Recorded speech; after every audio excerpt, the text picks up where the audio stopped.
I am now calling the September 7th, 2023 meeting of the Conservation Commission to order. I'm now making a motion to open the meeting.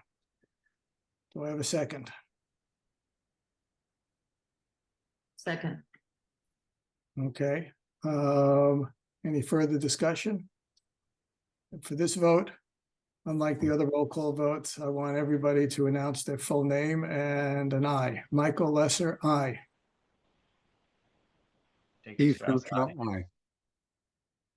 Whoops. Did you both? I guess we both got you, both of you. We got Jacob and Steve. Keep going. Carol McGarry, aye. Orniak, aye. Matt Olaire, aye. Okay. Meeting is now in session. Do we have any issues that have come up in the last 48 hours that are important to do and amend the agenda? Not that I'm aware of. Okay. Hearing none. And oh yeah, it looks like Kurt is coming in too here, so all seven of us are here. Okay, hi Kurt.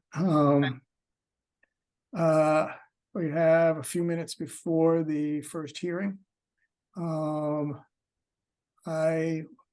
Joyce might be able to come in. As I said to some people, she's sort of stuck at some other meetings due to some other staffing issues with people who have COVID and things that she's filling in for. So I am going to somewhat act as the agent, as well as run this thing. And in terms of other issues, just try to cover some small stuff. There is a warrant article, there's a warrant in there for a small bit, I think, postage or mileage, and then a $700 bill for the consultant working on the regs. That'll be paid, I think, from the state filing fee fund that we've approved. In terms of other little stuff, I don't know if anybody had, there's no minutes for today.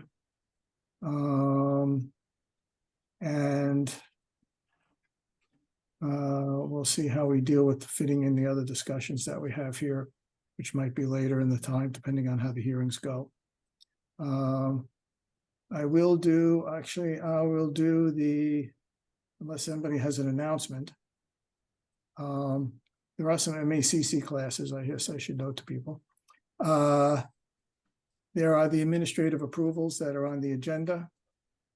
I'm going to just go through them quickly. 136 Western Ave, proposed garage, that's out of jurisdiction. 2 Town Line Road, a deck replacement, which was denied and is today going to be heard as an RDA. 139 North Main Street, irrigation wells, out of jurisdiction. 58 Oldfield Road, an additional dwelling unit, that's out of jurisdiction. 42 Barrett Hill Road, a pool, out of jurisdiction. 8 Apple Street, a deck replacement, out of jurisdiction. And 117 Bogastaw Brook Road, a distribution box replacement for septic system, is out of jurisdiction. Let's see, I don't think there's any other little quick things that we will do here. Okay, we just have a pause of 30 seconds till we get to the 7:20. Let's see here.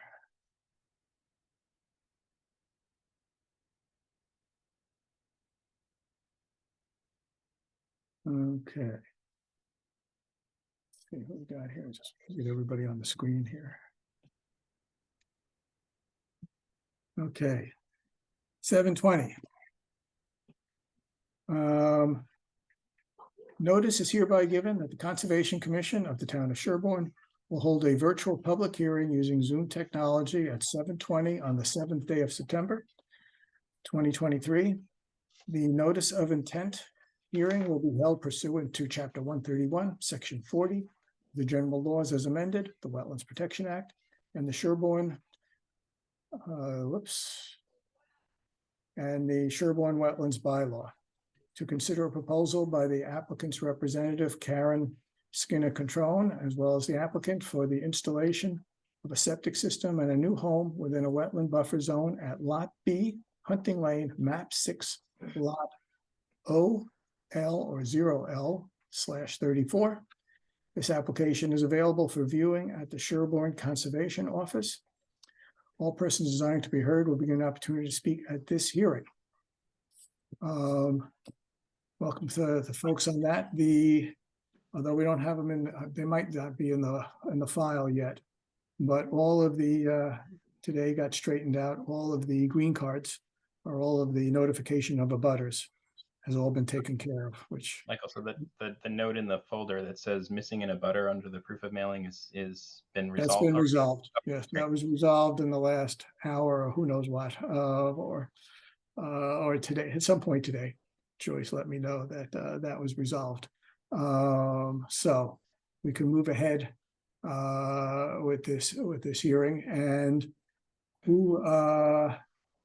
and there's also a set of comments that were given by Joyce. We might have others, but in terms of information issues was also submitted to the applicant earlier this week. But at this point, whereas there's still stuff outstanding to be submitted, the applicant would like to still make a presentation. And so I don't know who I guess who's here. I'm not sure who's here from for this project. Hi, Michael. Karen Skinner-Catroni. Yep. I will present. So Okay. I'm also here with Christina Cassis and Joseph Lozano. Okay. Hi, everybody. Joseph is the engineer. Yeah, got it. So the applicant is requesting an order of conditions to construct a single-family home with associated driveway, septic system, and grading. The site was delineated 11/18/22 for an order of resource area delineation, which was approved by the commission on January 4th of 22. I think those dates are wrong. So it was delineated 11/18/21 and the order was approved 1/4/22. The site has no 100-year floodplain, riverfront, or natural heritage and endangered species issues associated with it. The project is located, as you said, Michael, at Lot B, Hunting Lane, Sherborn.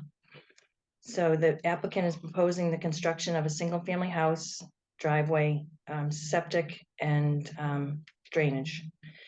The septic leaching field and most of the driveway is located outside of the 100-foot buffer. Excuse me. A portion of the house and garage and 3 of the dry wells are located within the 100-foot buffer. All work is within 50 to 100-foot buffer zone. Tree removal is required for a portion of the house and garage and the 3 dry wells. 2 stockpile areas are shown on the plan outside the 100-foot buffer. Those are shown on another plan. The net cut and fill is 275 cubic yards of cut, which is mostly from the foundation. A rain garden is shown on the plan to collect runoff from the driveway. You can see that that's down the end of the driveway. 5 dry wells are shown to collect roof runoff. The applicant will keep all impervious surfaces clean. A silt fence and straw bales are proposed as erosion control, and 1 entrance and exit will be used to minimize impacts to the buffer zone. So I think if anybody has any questions, I do have the impervious areas.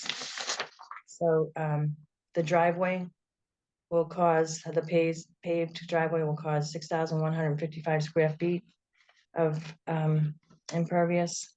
Walkways, stairs, patio, and retaining wall will cause 2,427 square feet of impervious. The roof will cause 5,392 square feet of impervious, which is a total of 13,974 of impervious. So there will be approximately in that 50 to 100 foot, 11,500 square foot of lawn area. And we can also discuss keeping that area, some of that area natural. And we aren't proposing tree removal, obviously, in that area either. So if anybody has any questions, that's about it. Okay, is anybody else on your side gonna present anything or just there? If you have questions, Joe's here to answer those regarding the drainage. And as I said, the owner's also here too, but and that's pretty much the impacts to the wetland. Okay, I get. Oops. Was that, oh, I thought I heard an echo. I guess I don't know whether reviewed, whether it'd be useful at this point to, people might have questions, but whether it'd be useful to put on I might share my screen. I mean, we can leave it up actually. Oh, actually, I'll share my screen. I can do something here. Let's see if I do this.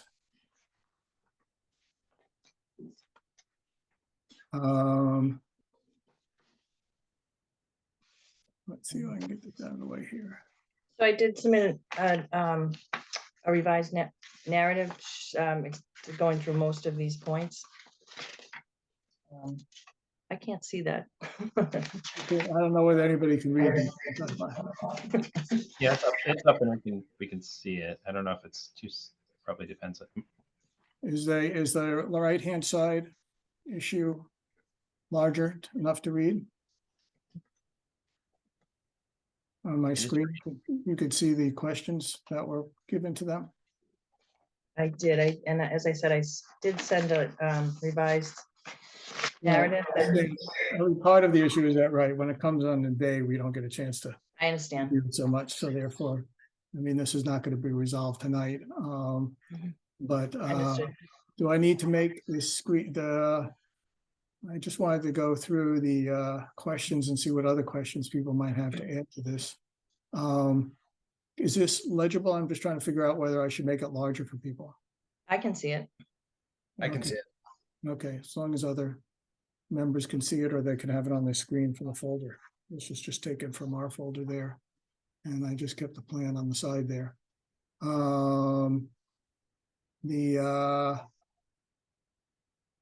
Right, the question is, I guess maybe the best way is to start walking through these to see what else. How, to what extent you've addressed them or whether we're going to need something for next time. We'll just start. This is what Joyce had prepared based on some discussions with us, but this is her first cut. And it wasn't everything that she might have. The description of existing conditions that often would be what it is. Do you feel you've covered that in terms of what we would need for it's mainly around the buffer zone. What is the buffer zone like? And it sort of overlaps with what's actually going to be done to that buffer zone. For the So I can go through that very quickly if you'd like. So the existing conditions, obviously you did a site visit, so you know it's an upland forest. Most of it is an upland forested area. I did submit data forms that detail the vegetation in the upland and the buffer zone in the wetland, but also touch that in the narrative. So that'll be answered in the narrative, but it's upland, it's forested upland existing and BBW in the wetland.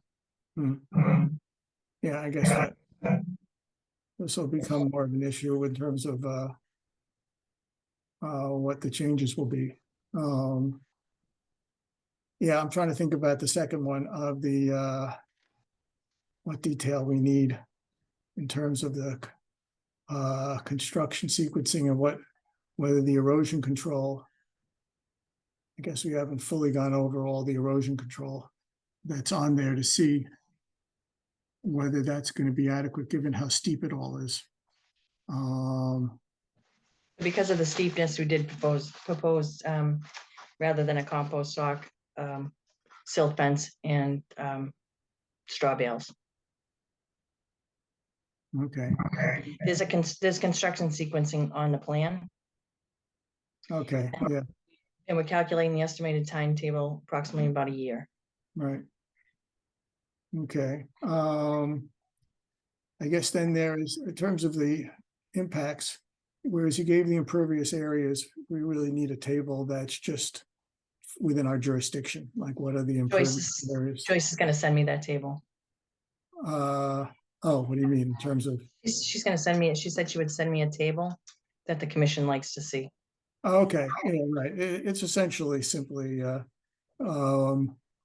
how much of the, what is the square footage of the buffer zone that's being altered?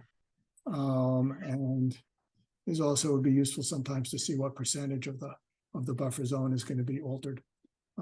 Overall, would be useful for us to ascertain, think about what the impacts are. And yeah, and I guess there's going to be, I guess, a table, I think it's somewhere else here even, about the number of trees and sizes, a table of the trees that will be cut down in the buffer zone.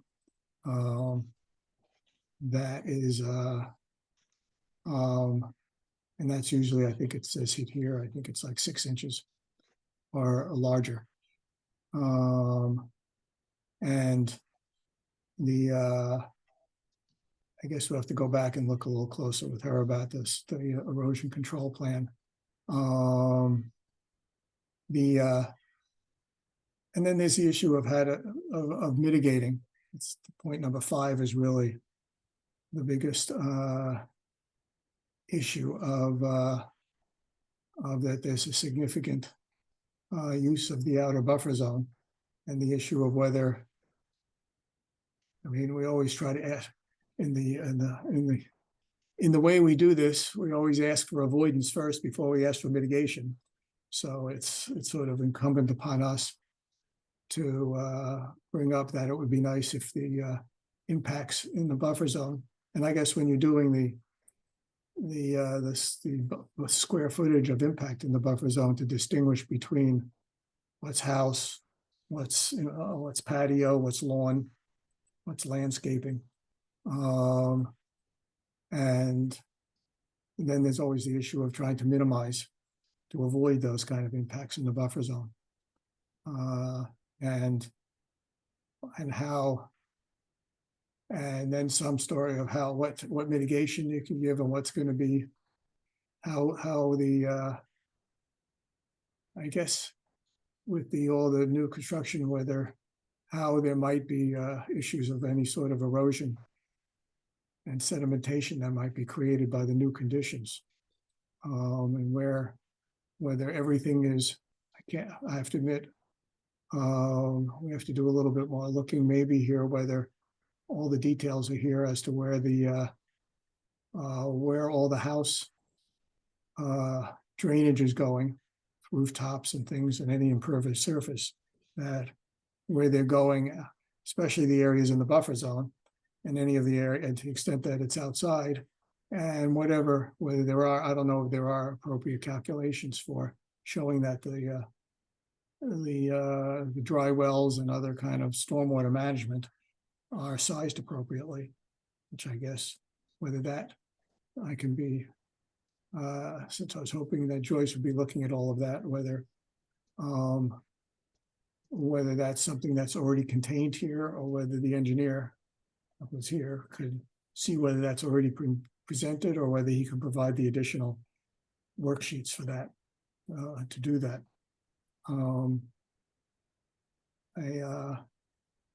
But yeah, I guess number 5 is really and 6 really is what I was just going on there, are the sort of the bigger ones. You've done the fill. And 8 again is there again asking for, there's some avoidance of impact in the buffer zone to lessen the square footage of impact in the buffer zone, and even mitigation plans, which are difficult to come up with when you have an already natural buffer zone. It's kind of sometimes hard to come up with what might be mitigation for, let's say, the tree cutting and the use of the buffer zone. But maybe you can come up with some ideas about that. It's stuff we generally react to. I mean, it's always a little tricky. It would be nice to have the applicant provide something, working on that, and then we can react to that and work with that. Michael, can I make a comment about that? Sure. For Karen's benefit, that, typically, with completely undisturbed buffer in an undisturbed adjacent upland, we would expect the typical mitigation, which is more than 1-to-1. And my concern is that there's a lot of impervious surface being added, and I don't see any mitigation here that looks like it's going to address the wetland resource issues. So, Karen, I just wanted to mention that. Thank you. And we can come back to these things as I walk through it. This is not the, we have time. Hey, and I guess, do you have any issues with the missing plan information? I don't know if you had a chance to review those. Yeah, we can take care of that. I guess I've already talked about 14. It's all right. It would be nice to get the revised, at least one plan that has that stuff there. The last thing is already dealt with. Yeah, I guess this is, I guess I'll just say in general that this kind of project is difficult for the commission in terms of the fact that it's sort of nice natural buffer zone and well-protected wetlands.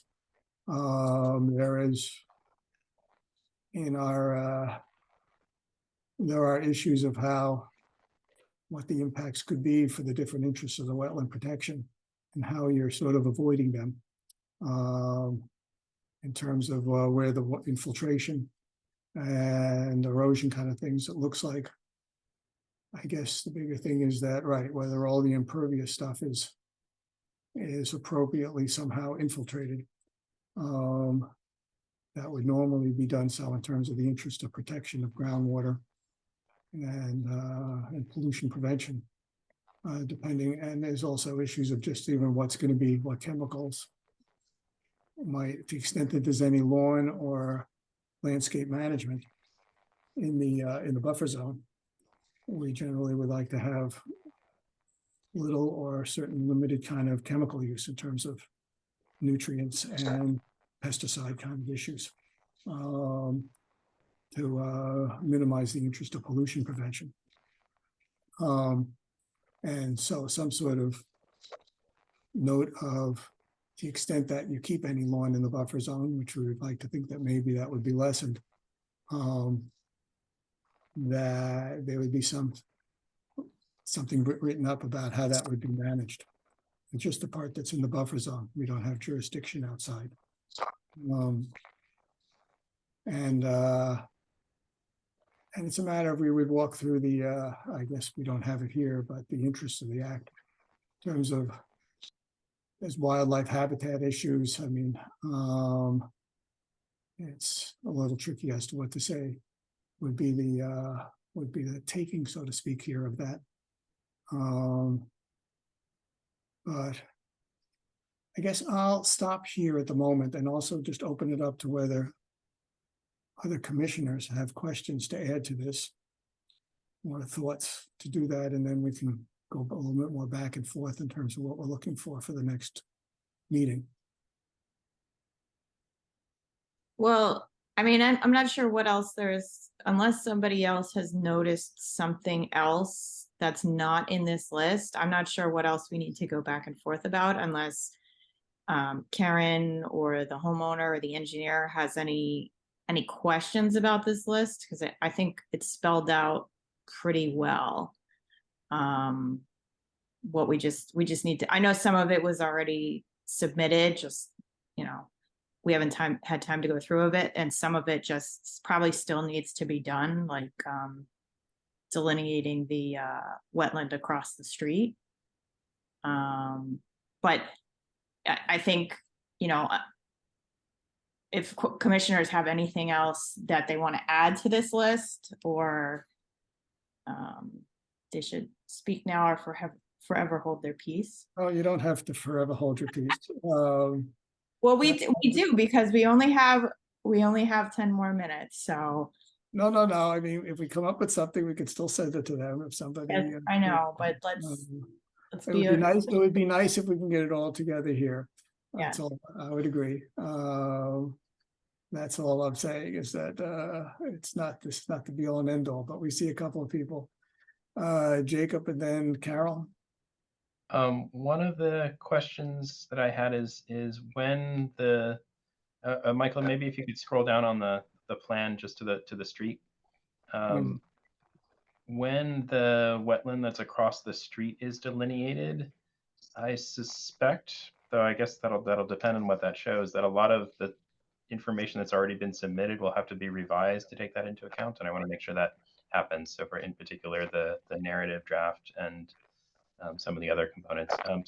So for example, if that shows changes that fall within the 0 to 100, the inner buffer zone, then there's a additional set of information we would need, which is the sort of narrative description of the various interests, which wouldn't be needed if the only impact is in the outer buffer zone. So I guess it's dependent on what that delineation shows in terms of what additional data we would need. Any other before we just run through the other people? Hello? Yeah, Jacob, do you have anything more? You're through? Oh, no, that's it. Thank you. Okay, Steve and then Carol. I just have a real basic question is, 8, 0.8, why is this house in the buffer zone? The majority of it? Okay. I guess they can answer that if they want. Well, Uh, it's the lot, as you can see, very on the very far side of the right-hand side of the screen. It's a 4-acre lot, which more than half of it is wetland resource area. The locust map on the side kind of better defines, what we're working with for a plan here. And then with the 30-foot setback to meet zoning, and just the configuration of the house that was, what the client was looking for to build, you add all that together, and we were given a very small sliver of area to actually work with that would meet zoning and be completely outside of your buffer zone as it sits. So the house was positioned in a fashion that yes, it's in the buffer zone, but it was in the outer buffer zone, and again, it was mostly because the rest of the site is a wetland resource area and or would not meet zoning. Well, question remains for me, but I don't think we need to belabor it now. Okay. Yeah, I guess it comes back to whether some of the buffer zone could be avoided. Before we come back to that one, did you want to say, do you have other things, Steve? Well, to me, it's still an open question. Why is there new construction in a buffer zone? I don't, maybe I can talk to some of the commissioners later, or we can talk about it. I don't quite understand it, but maybe I'm relatively new too, so. I mean, the way the regs are written, that while we discourage use of buffer zone, especially existing natural buffer zone, that applicants have the option to do activity in the outer buffer zone in particular, as long as they could show by some preponderance of credible evidence that it's not going to have an adverse impact on the wetlands. And that's and so we can I mean, to some extent, would be useful to have that kind of, I mean, as we're asking sort of I'm trying to think of under what point it comes here. Yeah. It's not as, I mean, it's sort of under 5. I think it's in multiple questions, like question 8, question 5, that a lot of these questions kind of touch on it.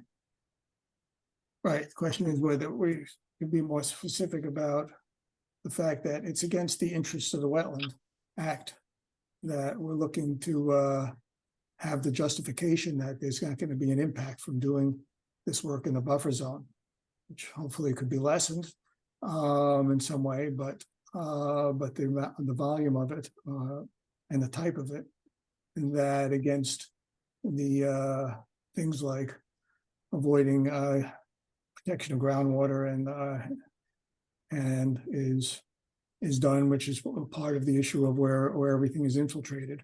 And then there's the issue of whether there's a wildlife impact that could be written, some justification that this is not impacting wildlife habitat, as well as then there's for stormwater, and obviously there's flood control. And that'll be the issue of, like, hopefully when they provide some basis. I can't tell whether it's already in the following pages, I have to confess, of whether the enough information has been provided on the stormwater management so that we're not going to have create a problem and erosion and issues of runoff into the wetlands from this project during construction and after construction. I mean, those are the things that they can provide evidence that it's not going to have an adverse impact. Michael, I guess the one comment that I would add, just to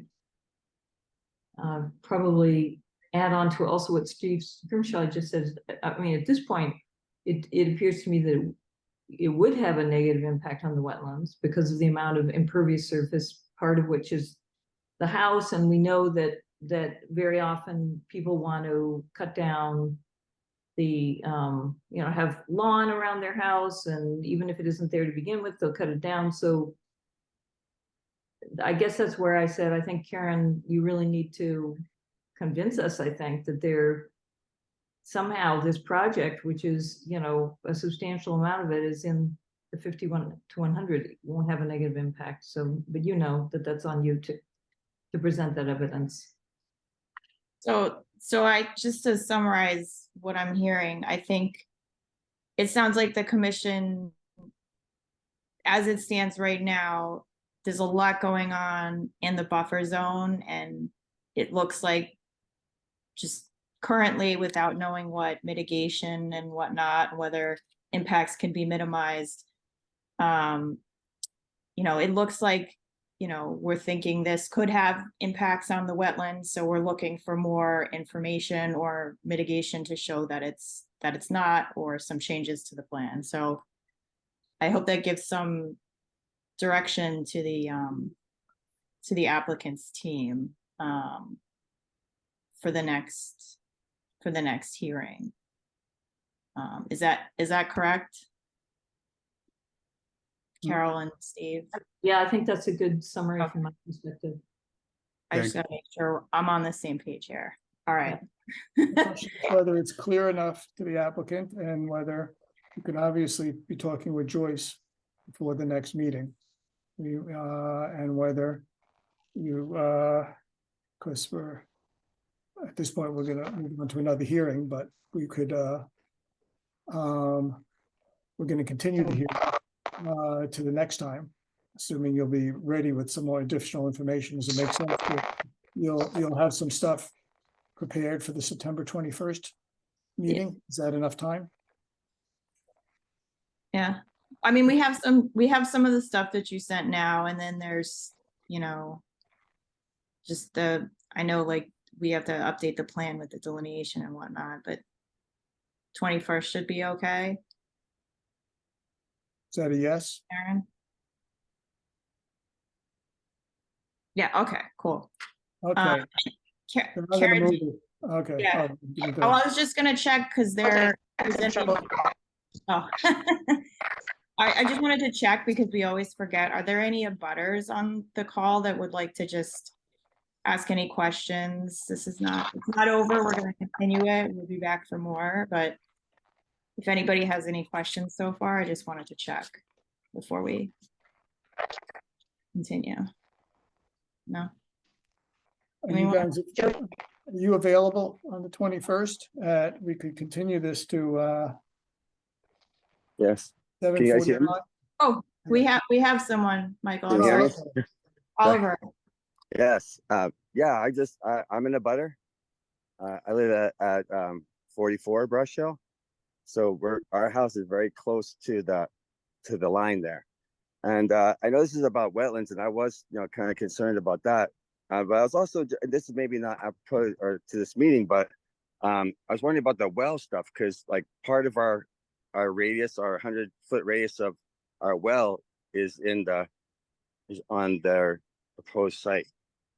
So is that not what this is probably not what we're talking about, or that's just part of It's not, but Yeah. that is a great question to ask. So there's gonna be multiple boards and town officials that take a look at this plan, and conservation is the first step. And then the next Mm. step is the Board of Health, and they are most definitely going to be looking at wells and radiuses with, septics and other wells. So those are good questions to ask. Yeah, Oliver, Board of Health does it. I would, I had a neighbor who just was doing some work, and the radius, if the septic system is up gradient to your well, is bigger. So that's a good idea to, you probably will be notified when the Board of Health looks at this. Yes, that's another thing. You will receive notifications when they have. Just to Okay. interject real quick, we actually circumvent, this project was already, the sewage disposal system where it is and the well where it is have already been approved by the Board of Health. And I believe that applicant was talking about a job at a different address, because the Brush Hill doesn't. Oh my goodness, So, 34. But we Thank you. we came to you guys informally over a year ago, because there was some problems with the design of the sewage disposal system that we wanted to iron out with the Board of Health before even putting an application in front of you guys. You guys allowed us to get an administrative approval to move forward to discuss everything with the Board of Health. We've since that time gotten an approved plan through them. There have obviously been some revisions to this plan than the plan that was provided to the Board of Health. We will be going back to them, but in general, the location of the sewage disposal system and well, I've already been reviewed and approved by Mark Orem over at the Board of Health. So but I believe he was talking about a different project, but I just thought I'd share that information. I'm glad somebody is paying attention to the fact that he said Brush Hill and not Hunting. Yes, Thank I you. missed it too. Brush Hill. Brush Hill, Okay. yeah. That'll So- come up. Static, that's next. Okay, we have to close. We're gonna continue this. Is Yes. 7:45 on the 21st a good time for the applicants? Can we say yes and continue if we have to continue in between? sure. Yeah, Okay, yeah. so Well, we have yeah, to we'll- continue it to something. We could always, Right. yeah, we could always Well- negotiate And continue within the meeting. So if we move to later in the meeting, it's fine. Yeah. okay, We have flexibility that way. Okay, Okay, then, yeah. I move that we continue this hearing until 7:45 on September 21st, 2023. Second, Any further discussion? Roll call vote. Michael, I. Courtney, aye. Carol, Aye. Steve, Aye. Matt, Aye. Kurt, Aye. Good. Aye. thank you. Jacob, aye. Okay, 7-0, moving on. Now, thank you, everybody. Let's see. Thank you. We now have Sorry for the delay to the next people. Notice is hereby given that the Conservation Commission of Town of Sherborn will hold a virtual public hearing using Zoom technology at 7:55 now on the 7th day of September 2023. The abbreviated notice of resource area delineation hearing will be held pursuant to Chapter 131, Section 40 of the General Laws as amended, the Wetland Protection Act, and the Sherborn, oh no, this is only under the act, not under the bylaw. Correct. Consider a proposal by the applicant, Robert Murchison, within a wetland buffer zone, a proposal within a wetland buffer zone at 34 Brush Hill Road, map 1, lot 18. This application is available for viewing at the Sherborn Conservation Office. All persons desiring to be heard will be given an opportunity to speak at this hearing. I gathered all the green cards have been done. I don't know if that's static, it's me or who. I submitted proof of delivery for all the abutters to Joyce and Deborah, and she confirmed that it was Right, accepted. that's what I got. That's what I heard. Joyce is not here. Hopefully somebody's checking Yeah, that's correct. the That's inbox, checking participants to make sure that Joyce, I guess she would text us if she was waiting. Okay, is there Me again. any? Yeah, they're in the file. They're there. We have all the notices. Right. Okay, so that's all done. We have the hearing open.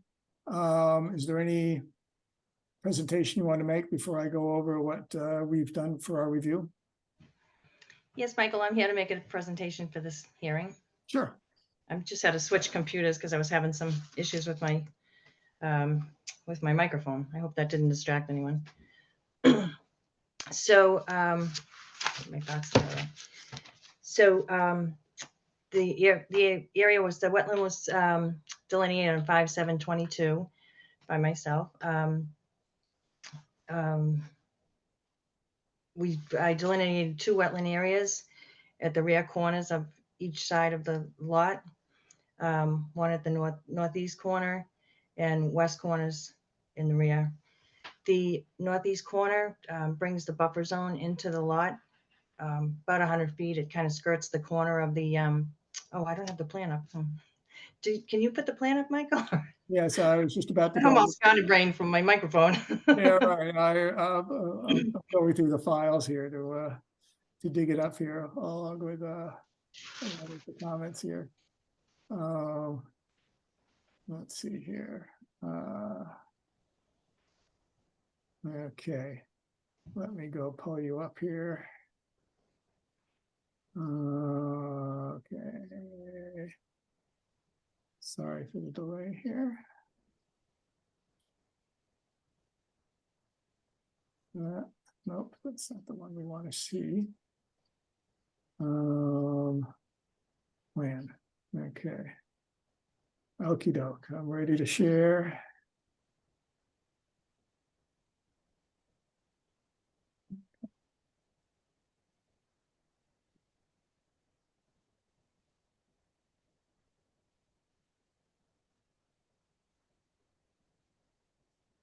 Okay.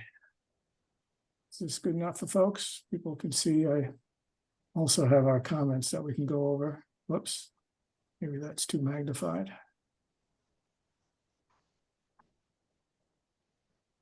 I guess I should do it all here.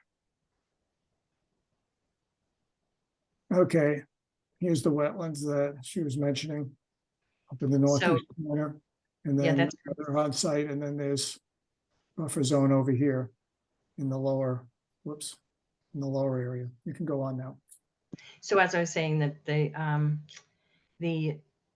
wetland in the rear corner on the right side just skirts the corner of the property. So brings the buffer zone in about 100 feet onto the property. The one on the other side of the property is outside of the site, off-site, and also the buffer zone is off-site. So Joyce did mention in her comments that wasn't sure if it was perennial, or I needed to provide some proof that it was not perennial. I sent her stream stats today and the USGS maps. So I also sent her an updated narrative. And there's also a 40-foot wide, approximately 40-foot wide upland access onto the property. So if you go about midway down with the Yeah. cursor right there. So, and that takes you out to Hunting. I'm sorry, Bush Hill Lane, Bush Hill Road. Brush Hill, So, we'll get there. so there's no floodplain. What's that? I said, you've been busy, you've been all over. So there's no 100-foot buffers. There's no 100-foot 100-year floodplain, natural heritage or riverfront on the property. So on the stream the stream stats, which I have provided to Joyce, will demonstrate that to the commission. And I don't Okay. know, and the area in between those areas is all upland, beautiful upland. So What about the, I'm just looking at the comments here on the right. I guess we have the USGS locus maps. Mhm. Always had that. true. We have the description. I'll report it to others. Do you have any issues about, we need a revised plan based on these flag changes? We're fine with that change, Michael. Mhm. Okay, when can you submit a plan so for us? I can submit it by your next meeting, if that works. Well, no, we. Well, if when do there's- you need it? Let's go As back. soon as possible, so that if we could proceed, Right, we're on talking with Joyce, we could proceed on closing. this ready, plan, except for on the approving meeting. this, except we need a revised plan. We could approve this. We've done it before where we could approve it subject to getting a revised plan, and then we can issue the order. So it would be That's nice fine. if we can get it within the week, basically, because Sure. we put ourselves a little bit at risk when we close the hearing. But people are generally responsive and give us the plan in time. So as long as you can get us the plan in the next week. Is that? So if I can get you the plan next week, sure. Yeah. Or Yeah. Karen and I work together to do that. Mhm. Thank you. Okay, then that takes care of that. For the commission, acting on behalf of Joyce, if I go in the folder, let's see here, if I do it right here. Let's see, it's just, I'm trying to see where the stream, You have to go up a level. yeah, no, where the street, she just put it in today, I guess. Yeah, the narrative's there. Yeah. Right, just for everybody there is a narrative that was requested that meets what we need. And there is can't tell if this is the stream stat stuff. Whoops, So that's the USGS, oh, there's the stream and stat. there's the stream stats. Okay, just to go over it for us, that, how does this, if you want to just walk us through the simplicity of why this shows that this is not in a perennial stream. So when I was out there, I didn't see any stream. I didn't see any flow, but Oh, over and okay. above that. So this is just to demonstrate the fact that, so that the square mile of the watershed has to be 0.5, and you can see here it's much less than that. I can't really read that, but from memory it's 0.40, Yeah, right. 0.459, I think. Yeah, it's a tenth of what the minimum Yeah, is. yeah. Okay, I'm mainly making you do that for the sake of the commission. It's good to have it all in the record that Right. we follow. Absolutely. Right, this is, yeah, right, obviously, right, this is somewhat of an extraordinary year in terms of the strangeness of participation. Yeah, I mean, obviously, this year it was flowing when we went out there. Oh, was it? Was it flowing? Yeah, oh, yeah. It's an unusual year. It's been It's been crazy. flowing Yeah. it's been flowing for a few weeks or something like that, but. So they say we get 10 inches in July, where Yeah. usually we get 3. So it's been, yeah, crazy summer. Yeah, right, but yeah, so we just have to cover our bases on this. Absolutely. Okay, so for the commission, there is no, it's not a perennial stream, therefore it doesn't generate any riverfront resource. So the only resource on this lot is the BVW as marked, and that has been verified with a couple of corrections to some flags out here. And then the buffer zone is marked here. Michael, is the, I don't see on the map where the stream is. Is it kind of like at the top edge of the map there above the in wetland? here, it's in here, it's off the site, it's actually over here.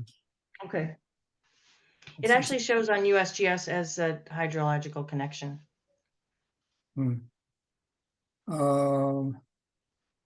Okay, does anybody from the commission, basically, we're talking with Joyce. And also after we also did a site visit that this thing seems to be that we could approve this unless people have some other questions. Does anybody from the commission have any questions? Karen, I wanted to follow up when you said it shows as a hydrological connection. What is there a regulatory status to that? Yeah, oh, yeah, but it's treated the same as a wetland. Oh, I see.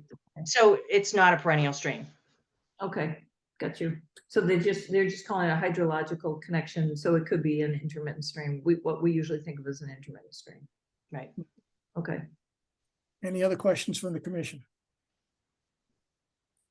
So just to clarify on that, I'm sorry, it just flows out. It doesn't go anywhere. It doesn't go to another wetland. So. Oh, I see. Okay. But I flagged it as a wetland. Any other questions from the commission? Okay, so I think we're prepared to close this. I move to close. No, stop. Can you just ask for a butter comments? I know we had them in the other hearing, but The problem is when I have this share screen, I don't see everybody. so- I don't see that anybody's raising their hand, but we gotta ask. Yeah, no. Gotta do it by the book. Where's Oliver? Did he have, what was? I'm still here. Can you guys hear me? We Yes, can hear you. You're in the dark. Yeah, you probably. Yeah, I am. I'm in the. Yeah, I'm heading. I'm driving right now, but yeah. I mean, it sounds like you. It sounds like you guys are talking about sort of different stuff in the sense of what I was thinking. This is all just. It's mostly about. I mean, it's something I was kind of wondering about, because it seems like there's a lot of there is like a wetland back in the back up in my area, which I guess it just is on the southern part there. It doesn't quite. That's the one that doesn't go quite into there, right. that Yeah. area. Right. Yeah. So for this type of wetlands, we only have jurisdiction that extends 100 feet away from it. So that the only area where that happens, where that 100 feet extends into the parcel is shown at the north. Is that north? North is up this time. Yeah. Northeast, yeah. Yes. The other part on the south doesn't quite make it to the edge of the parcel. Mhm. And this hearing is a little different from the last one because all we're being asked to do is to confirm, yes, this is where wetlands are. There's no activity proposed right now. It just, yes, we went out there. I got caught up in the tangled vines and confirmed to Karen's with Joyce. We went out together and this is correct. So we're ready to certify that. Right, then there's another phase when they actually Right. have a project that they want to come forth about. Right. That's a different permitting process. On top of that, Yeah. as well as, and part of the process is involved in. Michael, can I ask you real quickly? This is just to delineate the wetlands, right? That was what the submission is. Hold on, just let Oliver, you were talked over, Oliver hadn't Oh, finished. I was just gonna say, yeah, I think that I have probably more questions as it relates to some of the other things. But when I got the letter in the mail, I wanted to for sure come and see what's going on. Actually, when I say I did actually go to the town hall too. That's why I'm in the dark. I didn't realize it's gonna be virtual, but yeah, I think I'm gonna have more questions as relates to maybe some of the other stuff that comes along. But thank you for Yeah, listening. that will be part Thanks of. for coming, Oliver. Yeah, you should welcome. return to the ZBA. the zoning board of appeals is what probably the next step will be for this project in terms of what they actually want to do on the site. So that's what you have to look at. And then- Okay. So I'll leave you with that. All right. Thanks Well, for thank you. participating. Right. And Carol. Yeah, Michael, and sorry, Oliver, for switching topics all of a sudden. Michael, I just wanted to be clear, is the commission then voting simply on the delineation? What are we voting on? It's an ANRAD. So all we're asked to do is approve a delineation. Right, Okay. we're just, Okay? these are the resources. The Right. resources in the buffer zones and Yeah. we're Any great. questions before I close the hearing? Okay, I move to close the hearing on the ANRAD for 34 Brush Hill Road. Do I have a Second, Any further discussion? Roll call vote. Whoops. Oh, whatever that is. Michael, I. Jacob. Whoops, Jacob. Aye. Kurt, Aye. Steve, Aye. Courtney, aye. Matt, Aye. Carol. Aye. Okay, fine. The hearing's closed. The findings are that I guess we are now hereby, I move to approve the plan subject to receiving a revised plan. We will have we are approving this plan with the changes. I guess I should be, for the record, just get it straight.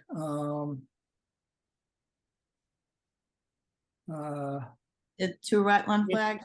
Yeah, with the changes to wetland flags 2 and 3 to be moved up gradient 3 feet and 8 feet respectively. And so we're approving this plan with those changes and subject to receiving a revised plan. Michael, go ahead, second. Why second, so now discuss. Okay, any discussion? Yeah, I'm just wondering, are we approving the plan or are we approving the wetland delineation? We're approving this plan that has the delineation. We're approving the plan that will be submitted. The revised plan that's being submitted that has the delineation on it is what we're approving. That will be I guess, whether it's a semantic issue or because the only way we're approving a delineation is how it's basically been put on an approved plan that has been stamped by a surveyor so that he has ground truth. So what we're approving is the plan that's certified by a surveyor.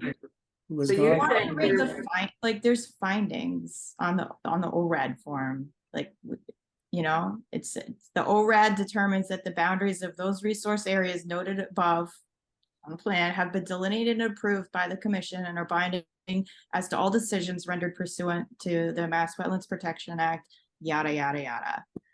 The order does not, however, determine the boundaries of any resource area or buffer zone, computer issue, to any resource area not specifically noted above, regardless of whether such boundaries are contained on the plans attached to the order or to the ANRAD. Blah, blah, blah. I That's like that that's word. what Courtney. Yeah, that wording feels good. that's directly off the ORAD form, so. Any further discussion? Okay, roll call vote. Michael, I. Courtney, Aye. Matt, Aye. Steve, Aye. Kurt, Aye. Carol, Aye. Jacob. Aye. Okay, we're done, subject to getting a revised plan. So we look forward to that next week, which will, I guess we need it again. That'll be stamped by I guess it'll be a stamped plan with the surveyor. Stamp approval. Okay, we're done. Any issues, Bob? No? No, I think we're great. Thank you very much for all your help. Okay, sure. Thank you. Carol. Thank you. Okay, Yeah. moving on. Let me Good stop. night. Yep, good night. Yeah. Okay. We've got now, we're a little behind here, not much. We are. Okay, we're about to do I am, sorry, Dan, we're gonna have a little of a, maybe a 5-minute delay here. And I am reopening the continued public hearing on the Sherborn wetland regulations. Discussion of possible amendments to our regulations. The status of that is that hopefully you've seen, people have a chance who haven't really read it carefully. In the file for tonight was a cleaned up version after our Michael? last meeting. Yes? Didn't we have 60 Washington first? Do we not need to continue? Oh, right, I don't have it blocked here. Okay, fine. Yeah, I'm assuming we're continuing that, right? Yes, we are, but since I already opened this one, I will then move on to that one. Thank you. It was blocked by the screen, my thing there, but I'll just finish this one and then we'll move on to that one. That'll be quick, a minute. In there for people to review a more cleaned up version is that people should look at it carefully again. I have sent it to our consultant, Matt Byrne, to get his final look through. He was unable to do that before this meeting. So we will get that for the next meeting. And hopefully we'll also move on to some other changes for the next meeting. But I would like it that before we close out this document to be something to be used as a draft for the next hearing, when we have more public discussion, that everybody look at the document that is in the folder now. Unless somebody has looked at it and has any additional comments that I should pass on to Matt Byrne and for us to discuss. Has anybody looked at it and had any subsequent comments beyond what we did at the last meeting? I haven't looked at it. Okay, well, you have a chance to look at it for the next meeting, and if we get comments from Matt Byrne, I will also send them out to everybody, separate from putting it in the folder. I'll also put it in the I'll also email it out to everybody so they get it directly. Okay, then that's all we're going to do tonight on that, given that we have some other things here. I will now move to continue this hearing to September 21st at 7:40 p.m. Second. Any further discussion? That's only 5 minutes before the other Right. one? Okay. We will see if they have any issues, whether they are ready, and if we open it up, and then we'll continue it to after their part. Okay. That's basically avoid having a dead spot in case they change their mind in terms of availability. Any other discussion? Okay, roll call vote. Michael, aye. Jacob, Aye. Kurt, Aye. Courtney, Aye. Carol, Aye. Matt, Aye. Steve. Aye. Okay. Now I am going to reopen the continued hearing for 60 Washington Street. That's the RDA and the possible enforcement order that we've been discussing in the past. Joyce is working with the homeowner on what to do, and there's going to be, oops, did you deal with, okay. Joyce is working with the homeowner on what they might do there, as well as she wants to organize a site visit for the commission, which will probably be done in the next week or something like that. So look out for a request for timing on a site visit. That's it on that. Anybody has any further questions before I continue the hearing? Okay, I move to continue that 60 Washington Street RDA till 9 o'clock on September 21st. Oh, second. Right, Tells me to continue anything to 9 p.m. right. We don't have too much choice because we need some time for the other one. And who knows whether they'll be ready then anyway, but Okay. okay, do we have a second? I think you did second. Any further discussion? Lots of mine. Okay, roll call vote. Michael, I, Courtney, Aye. Carol, Aye. Matt, Aye. Steve, I, Jacob, Aye. Kurt. Aye. Okay. I will now, so only 5 minutes behind schedule here. It does. It's like, it did like a magic trick. Yeah. Okay, notice is hereby given that the Conservation Commission of the Town of Sherborn will hold a virtual public hearing using Zoom technology at now 8:20 on the 7th of September 2023. The RDA request for determination hearing will be held pursuant to Chapter 131, Section 40 of the General Laws as amended, the Wetlands Protection Act, and the Sherborn Wetlands Bylaw to consider a proposal by the applicant's representative, Wellington Surgis de Silva, for the demolition and rebuild of an existing deck within a wetland buffer zone at 2 Town Line Road, map 40, lot 23G. This application is available for viewing at the Sherborn Conservation Office. All persons desiring to be heard will be given an opportunity to speak at this hearing. Okay, who is here on this project? Anyone? Okay. I guess. I guess I will present. Based on, let me pull it up here. Clear my stuff here.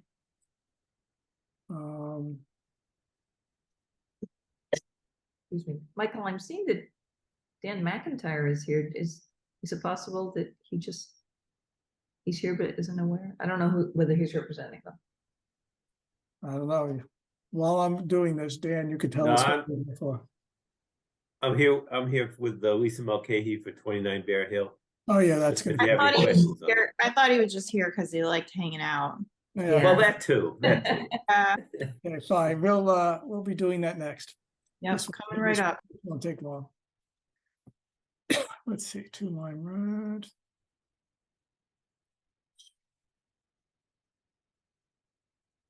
Okay, let's get the plan here. Where is the plan? Okay. Okay, fine. Let me do that here, and I'm almost ready.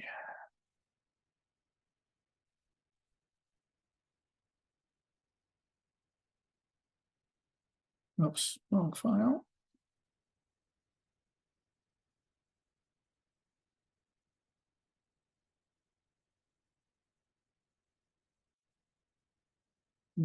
Okay. Here.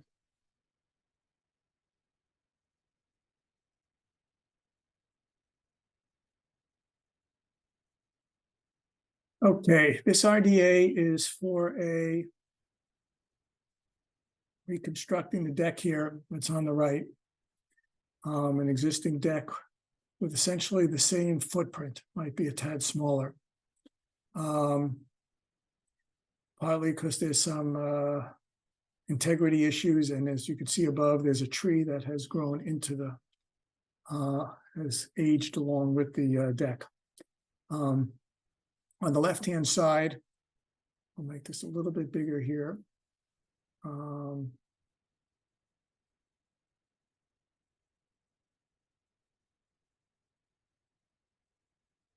What we're looking at is this big enough to see the buffer zone in the porch here, or should I make it larger? I can see it. Okay. What we're dealing with is that this part of the deck is in the buffer zone here. I guess we don't have anybody. We had a question. Essentially, they're just replacing the exact same footprint. I think it'll be just a little shorter on this side because they're leaving the tree. And they're redoing the deck in the exact same footprint otherwise. And it is fairly simple construction work. The only question is that will condition it is that they might be using the existing footings, but if they're doing new footings, they will have to at least make sure the spoils, whatever they remove, is not put in the buffer zone. It could be left underneath the deck or somewhere else outside of the buffer zone. Is the main condition after Joyce, based on Joyce's look at this project here. So it looks like something that is fairly straightforward to approve as a -3 with conditions, which means approving the project. Do people have any questions?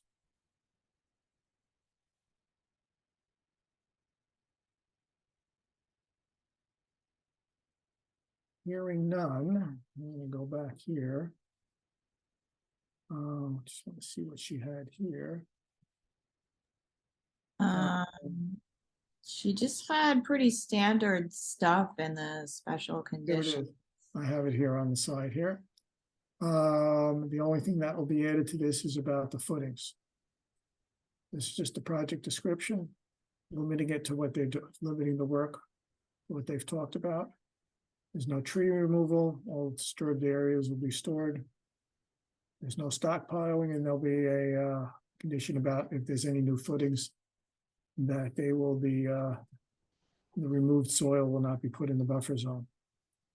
Michael, did we want to add a condition to have a end of project visit? Sure, let's start doing that regularly, that we have the right. Yeah, I think we had discussed, Yes. Jacob, I'm glad you brought that up. We had discussed putting that in as a standard So condition. we'll do those two conditions as well. Give us the right to go there.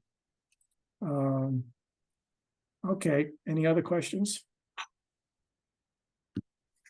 Okay. I move that this project can go forward under a determination of a -3 with the conditions as shown here. Second, Okay. Well, not as shown here, but with the two additions we talked with about. the two additions as discussed. Thank you. thank I you. accept the amendment to the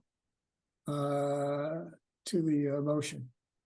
Mhm. Need another second from somebody. I would second that again. Okay, and now is there any further discussion? Okay. Roll call vote. Michael, I. Courtney, Aye. Matt, Aye. Kurt, Aye. Steve, Aye. Carol. Carol, Oh. Row, sorry about that. Oh, there we go. I thought we lost it for a second. Carol, are you voting? I said aye. Well, it wasn't on, I just wanted for the audio. I didn't think it came through, maybe. Sorry Jacob, about that. Yeah. Aye. okay. So that's going forth, okay? Let's go on to the certificate of compliance.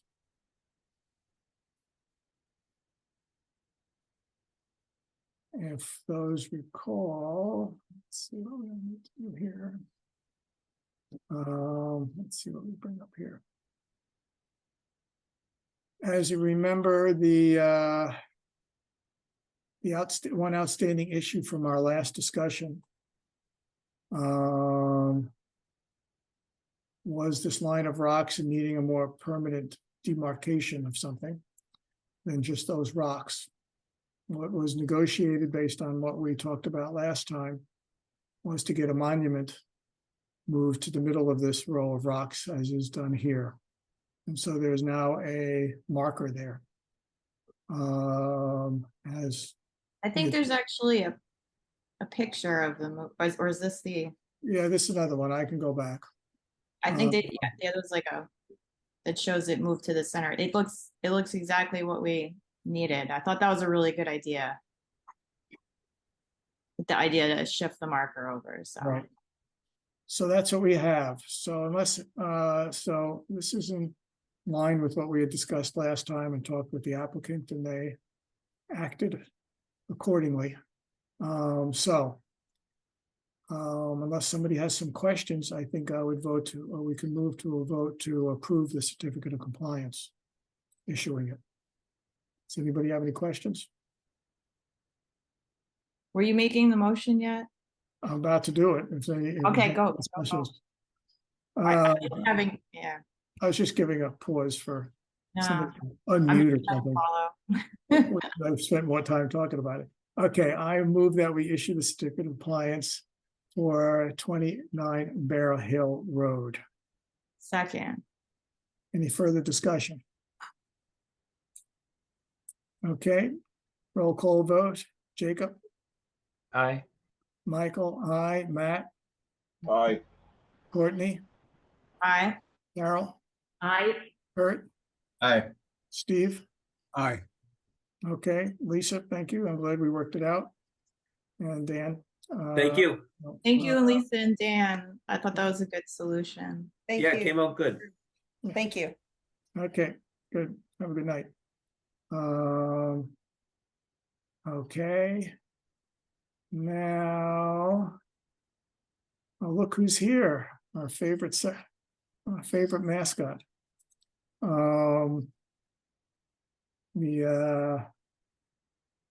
Okay, let's see. Going back to the agenda to make sure I don't miss stuff. I think all we have, let's see, we've done all the hearings and moved them around. Good. We're on, basically back on schedule there. The Sherborn. Now, we could do, let's see. Tom Trainer is here. Well, is he really here? Because he said he was gonna sign into 2 meetings, so we should just check. Okay, He's Tom, not talking in the select board or something. right, Tom, are you actually here? Or we could text him. It's, I could walk into the other room and see what's happening in the select board. you could send your trusty assistant there.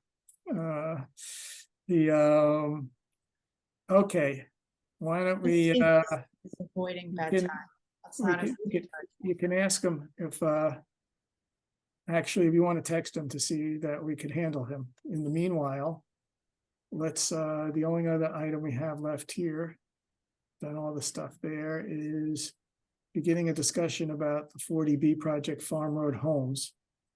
That we have to prepare some comments.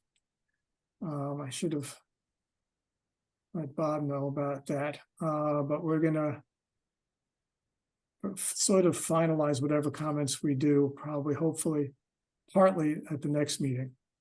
But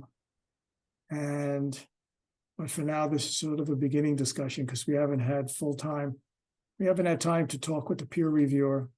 And Joyce hasn't also done most of her look at this thing here. What I'm going to do in the meanwhile here is pull up the plan so we could talk about what it is that we're dealing with. Let's see, I don't see anything from her. Let's see, which file, okay, I think I'll be ready to share in a second.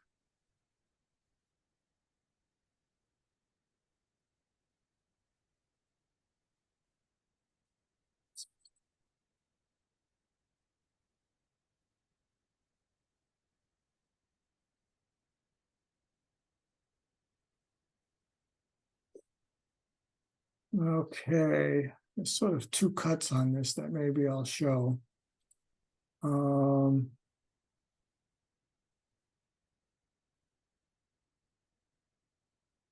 Let's see the footings. Okay, one thing I have to remind everybody is in the box at Town Hall are the signature pages for the things we've approved tonight. So it's important for all of you to go in over the next few days to the weekend, including Monday, so that by Tuesday, they're all signed and ready to be dealt with, although one of them will have to be held until we get the revised plan for the ORAD, the Order of Resource Delineation. Okay, let me get here and share screen.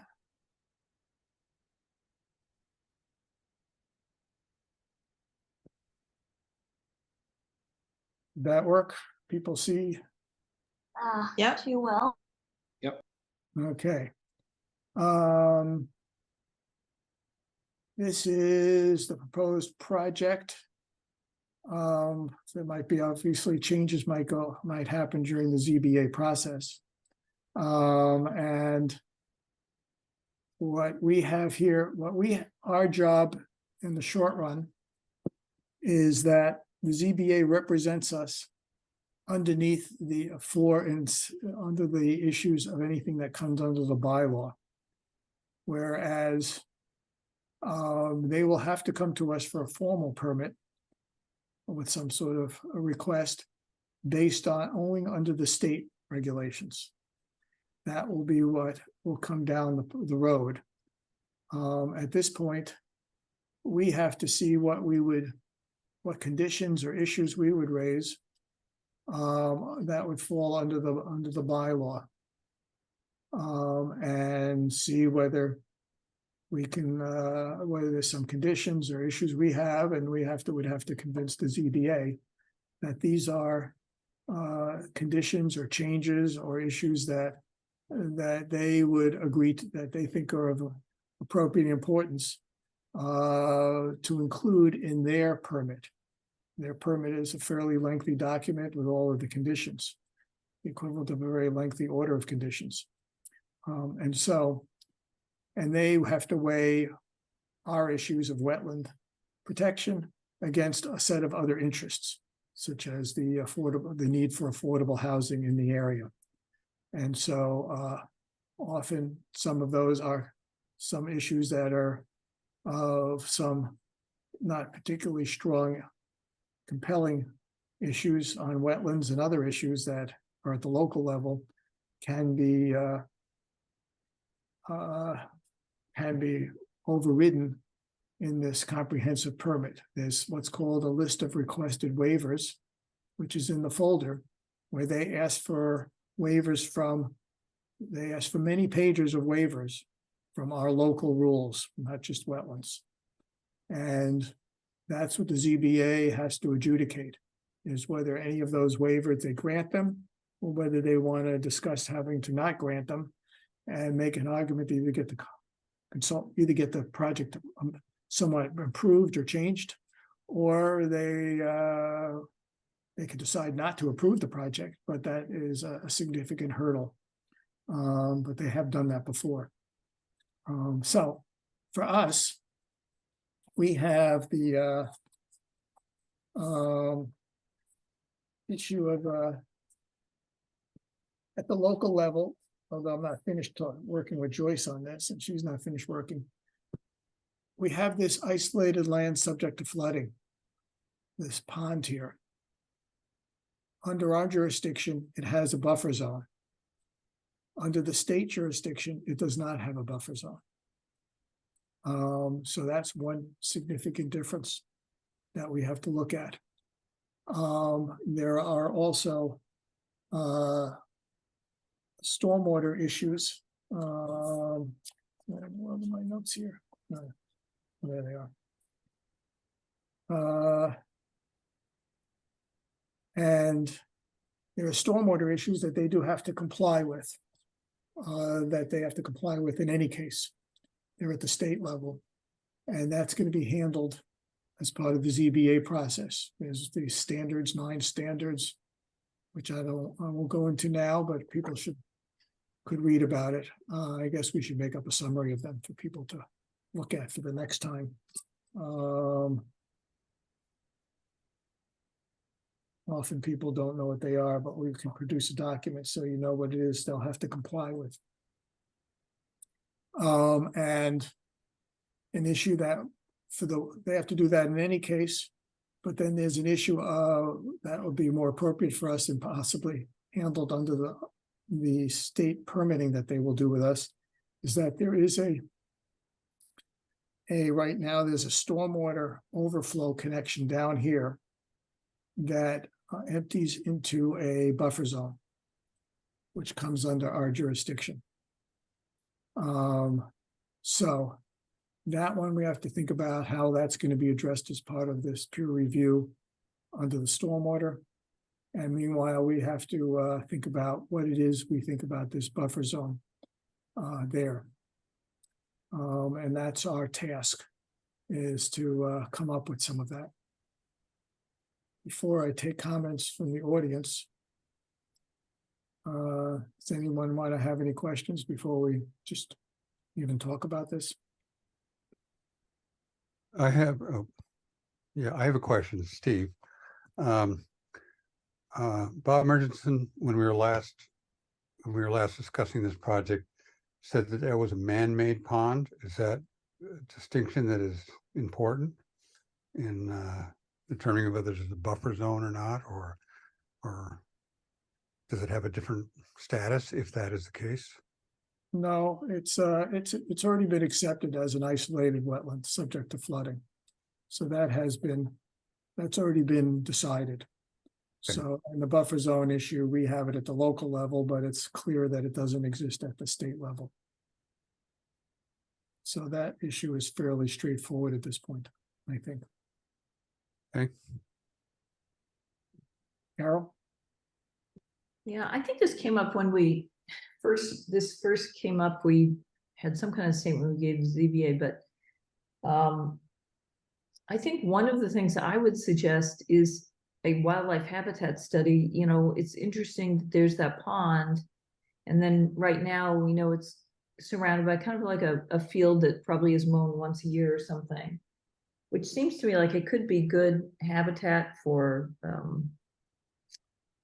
tree frogs. It could be a habitat for turtles. And then the other thing is that my recollection from that previous round of research we did is that also, you know, these wetlands there's the wetland that on our screen is to the left, and behind it is a very extensive wetland. I think, you know, there's a question of wetland connectivity and migration. I know some of those same issues came up over on Coolidge. That's really important, not to cut off. I mean, I certainly think that the pond should be addressed under our bylaws, and at the same time to, you know, have measures that allow migration of wildlife between that and the larger wetland complex off the property. And the last thing I guess I would mention is I do know that, like, if you know, to the right of the property, I'm pretty sure that's town conservation land. Correct. Yeah. Yeah. Yep. So, you know, we know again that there is a good possibility that this could be interesting wildlife habitat, and that we should explore that and find out, you know, do an inventory to find out what's out there. I guess that's right. We have to figure out what that would be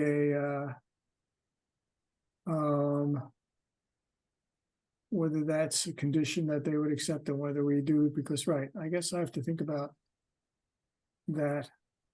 And I guess there's also a little minor into the buffer zone here, but that would come under the state, but that looks like it's just grading for the septic system. They kept the septic field outside of the buffer zone here. No, those are its 2 points. We'll have to come back. Jacob?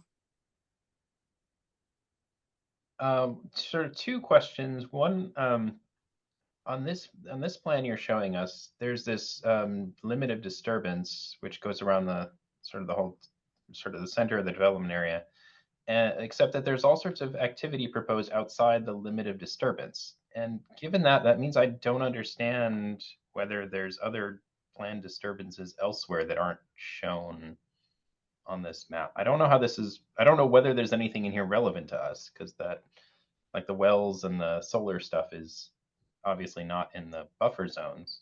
This is more of an I don't understand what the limit of disturbance actually means as on the plan then. And then the other one is the pond. I worry about it looks like there's a berm that's proposed to be built between the pond and the driveway. And I worry that shrinking that is going to cause flooding over the road or further off to the right end of the property, or especially along the road there, that if it's effectively shrinking the area that pond can expand to during large storms.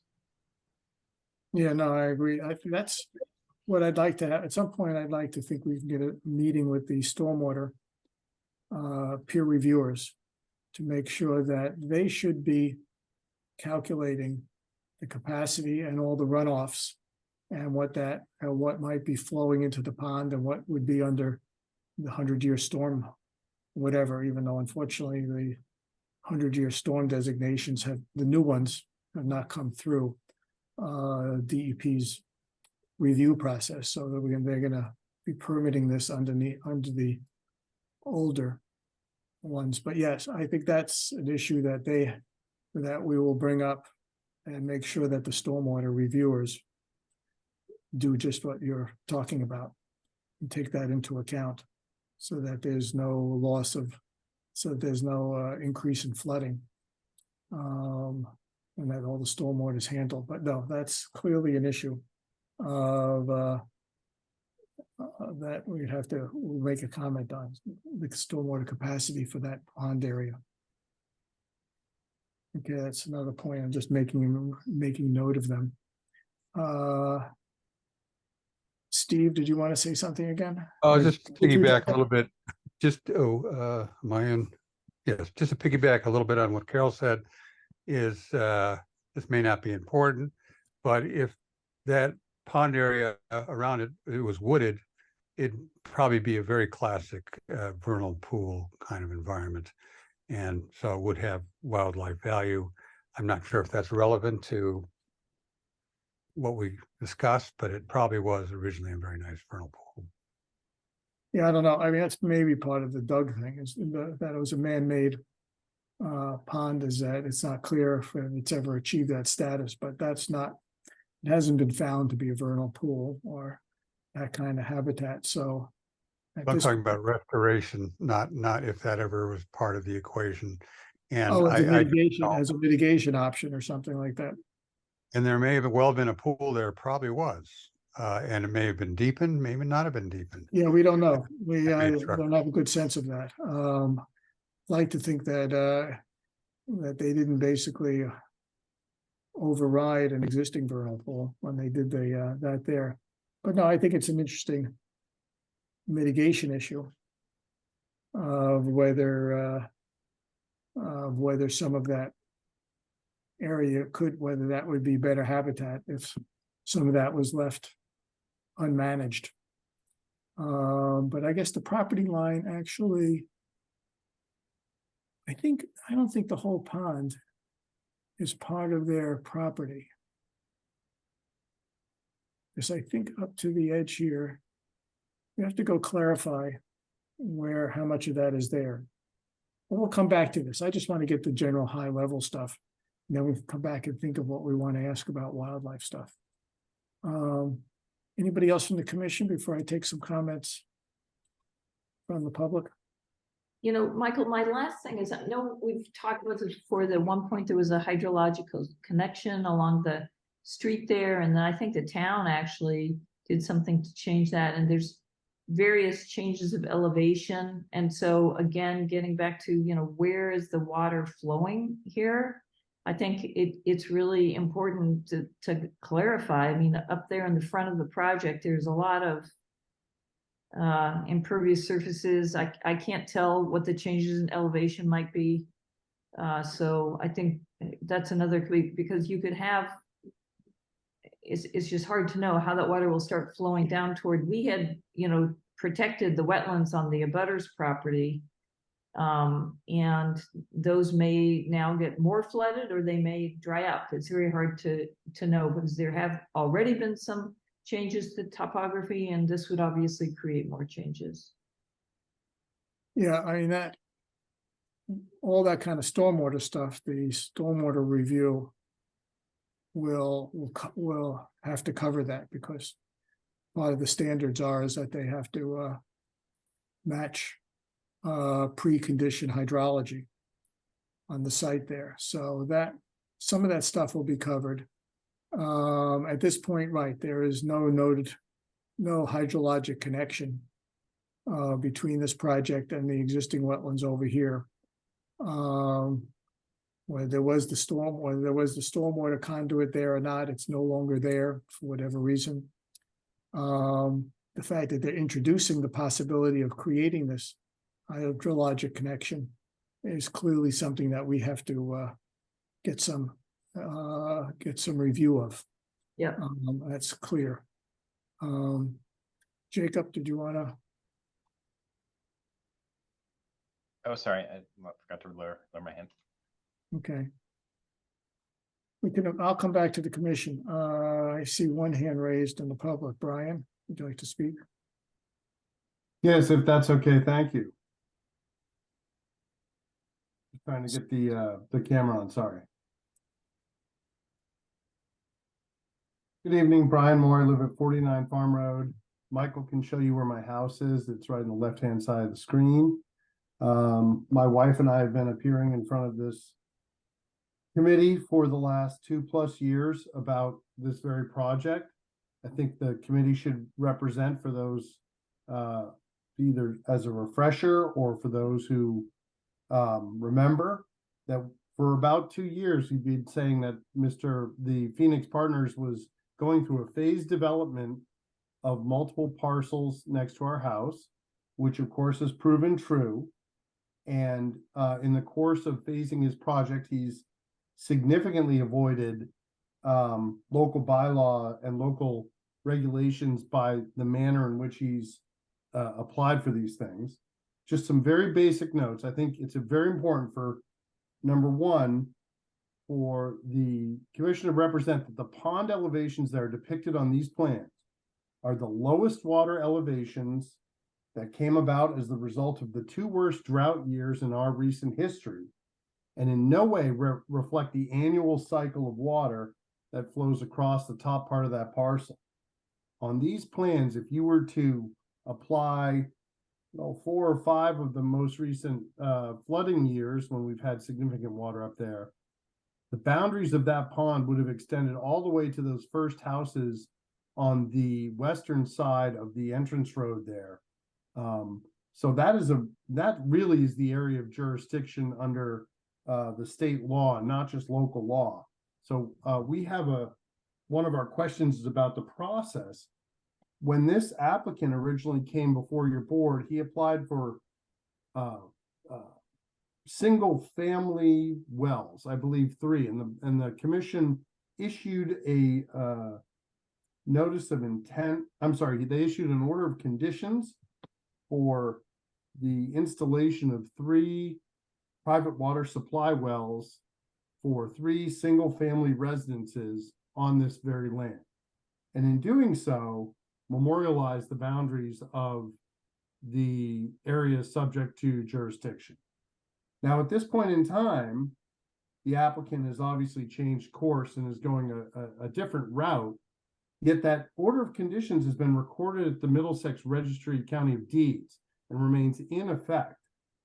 So one question I'd like the commission to answer tonight is exactly how do they anticipate handling this applicant's current plan du jour? Are they intending to revoke the existing order of conditions? I really don't think it's in their best interest to amend it, because the order of conditions was so heavily conditioned upon there being just 3 single family residences that it would be running contrary to the approval process to go back and say, well, now you can put in 42 houses or however many houses this is. So I'd like them to, if you could, try to answer that tonight. What process do you envision moving forward for this? Do you make him file for a new order of conditions with a new NOI, or do you amend? I would not be in favor of an amendment. Number two, I'd like to bring up the fact that the plans that are submitted to your committee do not jive with the plans that were forwarded to the Mass DEP for the public water supply well decision that they rendered. That's just a fact. Number three, I'd like to point out that the stormwater issue that obviously Michael was alluding to was that this plan is basically relying on connecting to a stormwater system that was installed on 53 Farm Road. The stormwater system that was installed on 53 Farm Road was installed under a waiver of the stormwater regulations that was granted because it was a single family residence. And if that's not a sleight of hand, I don't know what is. He is asking to tie a discharge directly into your jurisdictional area through a process that he got a waiver from this very committee a year ago. So if that's not being truthful, if that's not being untruthful, I don't know what is. And then the last thing that I think we should add here is that it very well is a vernal pool. We've had multiple people from the town testify and come before you, and we talked about a water course, and all that seems to have just been thrown to the side. And our opportunities as neighbors and residents here in this town to be heard on this issue have summarily been squashed because of this concept that the applicant has an NOI and that stands in place for 3 years. And I'm sorry, an order of condition, and the demarcation stands in place for a certain period of time. And the very first line of the state form of an order of condition says that a violation of the order of conditions shall be deemed as, and I'm sorry if I'm paraphrasing here, but it essentially seems to encourage people to consider revoking those orders of condition when people fall and do things that are not compliant with them. And I think this is clearly a case where that is the case. And I'd like to hear how your committee plans on addressing these issues, especially with regards to the permitting process and the opportunities for the neighborhood to weigh in on. Okay. I guess we can march through each of those. And I can make an attempt to answer it, and others can chime in. Let's start from the top. Go to your first issue. I didn't write them all down. Well, the first one is the process when you have an existing order of conditions that was issued for 3 single-family residences. Right. It wasn't for 3, it was just for 3 wells, of which he's no longer, and he's only doing one of them in the buffer zone at this point. He has changed the plan, but essentially that he has to come before us and submit a new application. That, in a sense, that past one is, I think, I will venture to say, I'll have to think about it, but that the past one is essentially moot. He's not doing anything based on it, and his activity going forward will be based on what the ZBA does in the comprehensive permit and what he does when he comes to us to get a permit for this project. So it's as if, I don't think that, other than the delineation that came out of that, that there's any real factor that other NOI really doesn't figure on anything in terms of that. So the issue of whether he's doing a different project, he's going to have to come before us with this new project. So it's a moot issue. And process-wise, we have to wait for him to make an application to us under the state.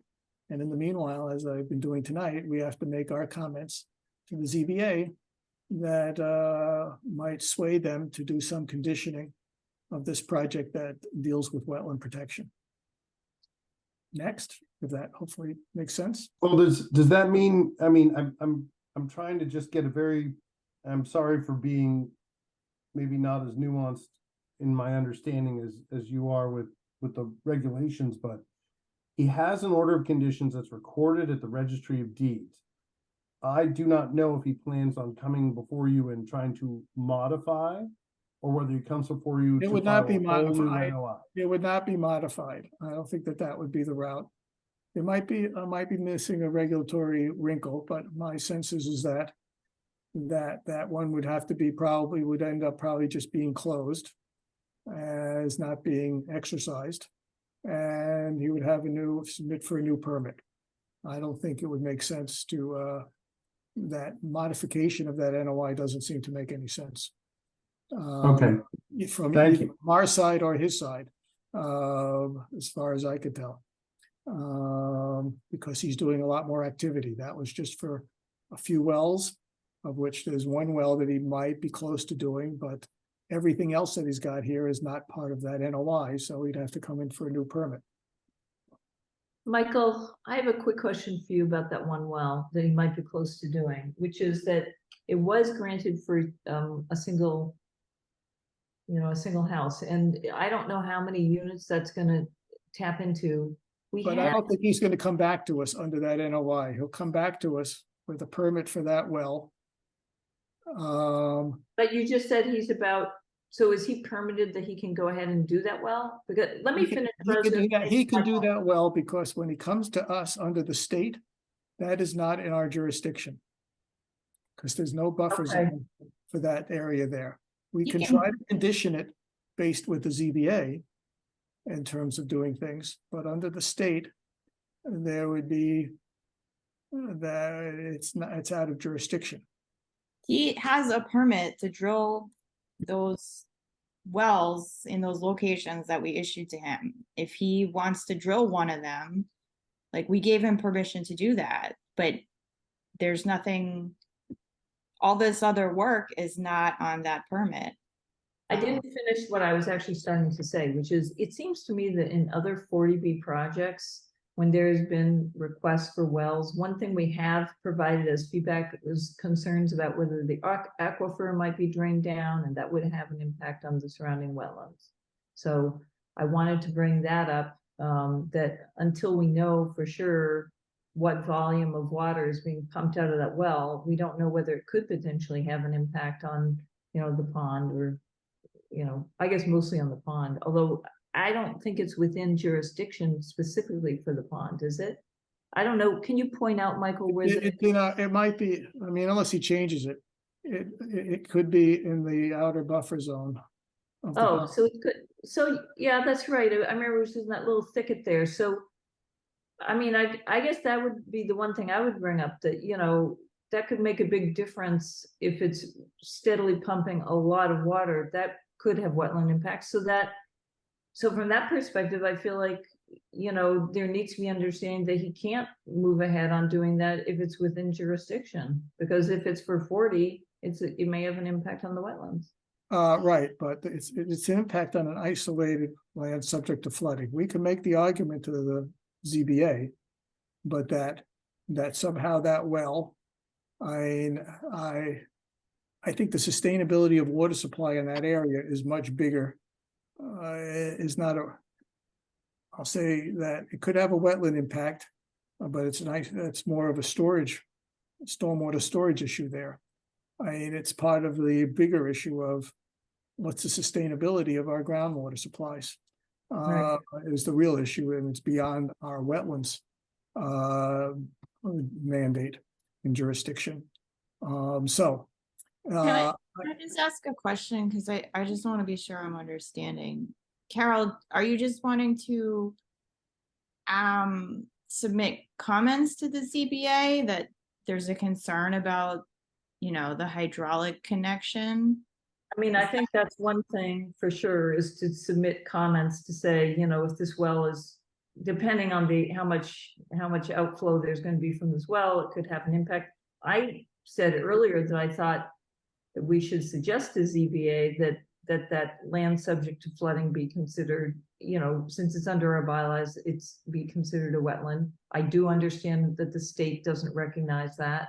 Oh, yeah, but like you said, this is for the ZBA, anything under our bylaw is fair game for us to comment on. Right. Yeah. We can Yep. comment on whether we're concerned about that impact as to whether we want to go as far as a condition, because they're going to use their peer reviewer to assess whether there is, because it always gets a little complicated.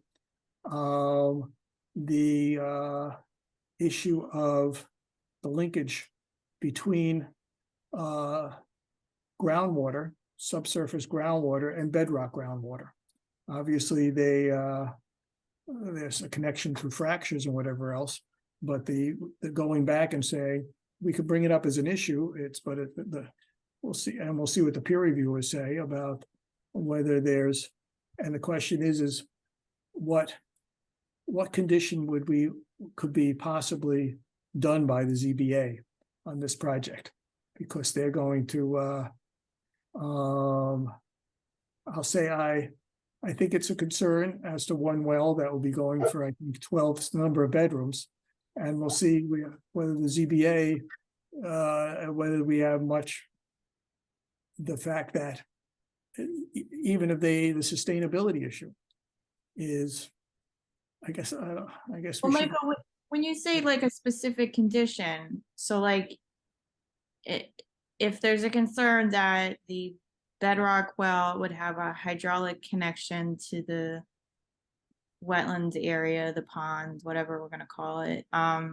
So like, for example, you could ask that there be monitoring when they pump it. Wasn't there something similar? Yeah, we've done that before. We can ask something like Yeah. that, whether because it's storage issue, they might not, unless Got we it. have an argument that it's a different kind of wetland or a vernal pool. Right. That it might affect that thing would just increase its storage capacity. Okay. So therefore, we have to think about how we would word that issue. Okay. Not that I'm trying to resolve it right now, but I'd say that it gets a little, for me, that linkage is different than if we're looking at BVW that is, or some other kind of, but which there is some BVW there. I mean, I think we could bring it up and ask that they monitor that wetland. I think it's something we can ask for. That's an example of something that we request, and they'll decide whether they want to do that based on getting the peer reviewer comments and negotiation with the project developer. But yeah, so that's an example of something we can draft and work with them on. I guess the other thing I'd bring up, listening to some of the things that Brian has said, is would it be helpful to clarify to the ZBA that, the current, our NOI for that well was for single family home, because I guess I would have a concern that for some reason, if the developer decides, well, you know what, we're going to go ahead with that well, not under this application that we're discussing now, but under the previous one, and then it's kind of like a done deal when they link it up to a bunch of houses. I understand that concern by an abutter. And I think that one thing that would certainly be helpful is to just make sure that we're informing the ZBA of how it stands, and that, that we think that this well should be considered part of the current project. And, that actually drilling the well shouldn't take place until the entire project has been approved. I think there would be a helpful clarification for them as well. I guess I don't know if they would drill it before they get right, the chance that they drill it before they get a comprehensive permit. I guess maybe that's what we're, I think it's just something, Michael, we're giving comments. Let's be clear and.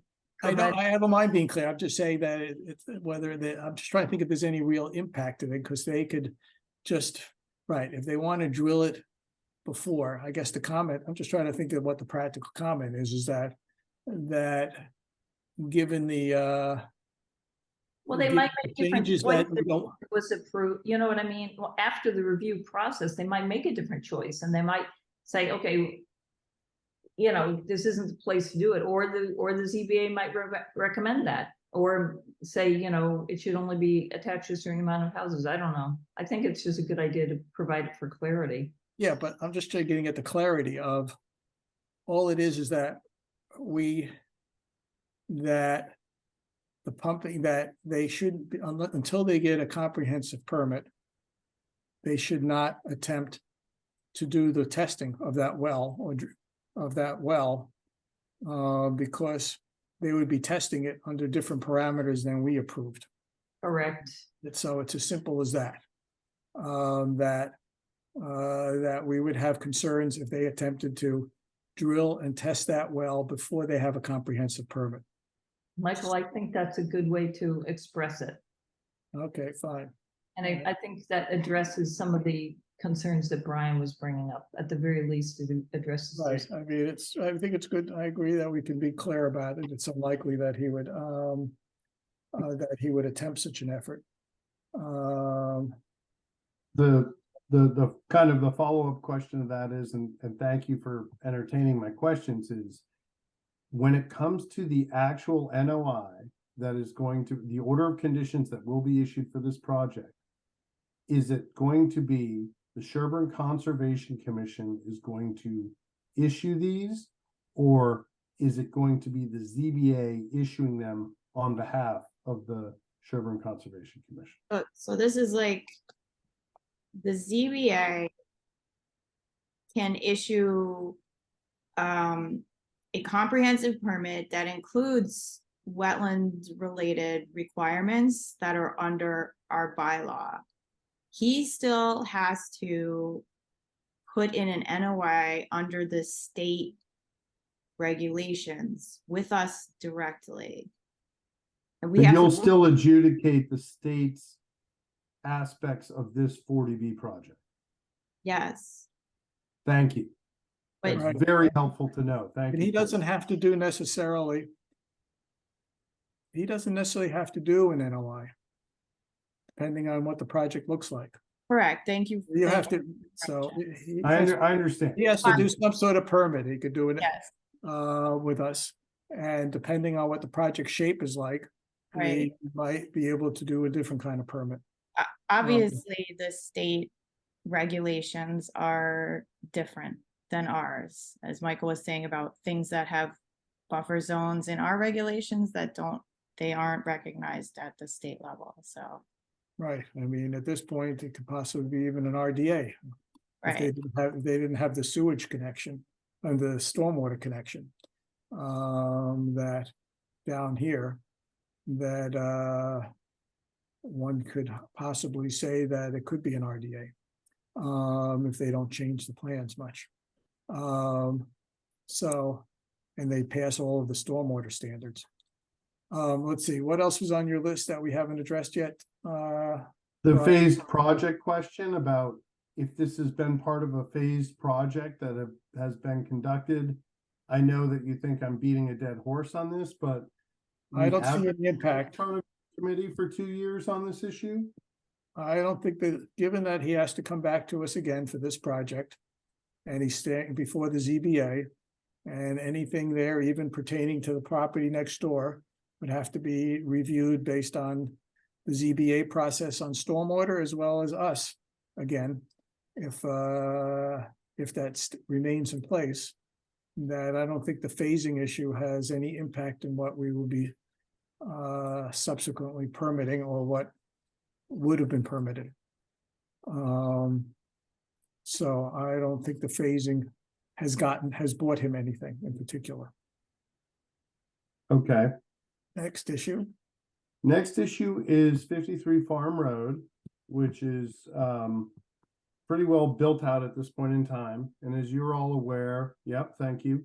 The 53 Farm Road NOI, yes, NOI and the orders of conditions So the 53 Farm Road application was on the state form, and they checked the box that said, this project is not subject to stormwater regulations because it's for a single family dwelling.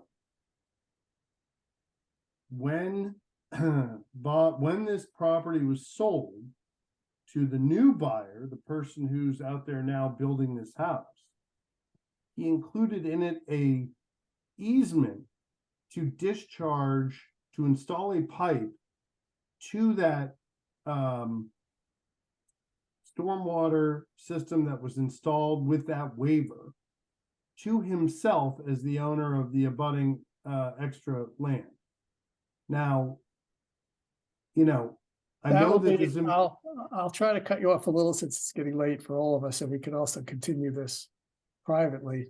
That using that easement will be subject to review under this ZBA process and the stormwater review.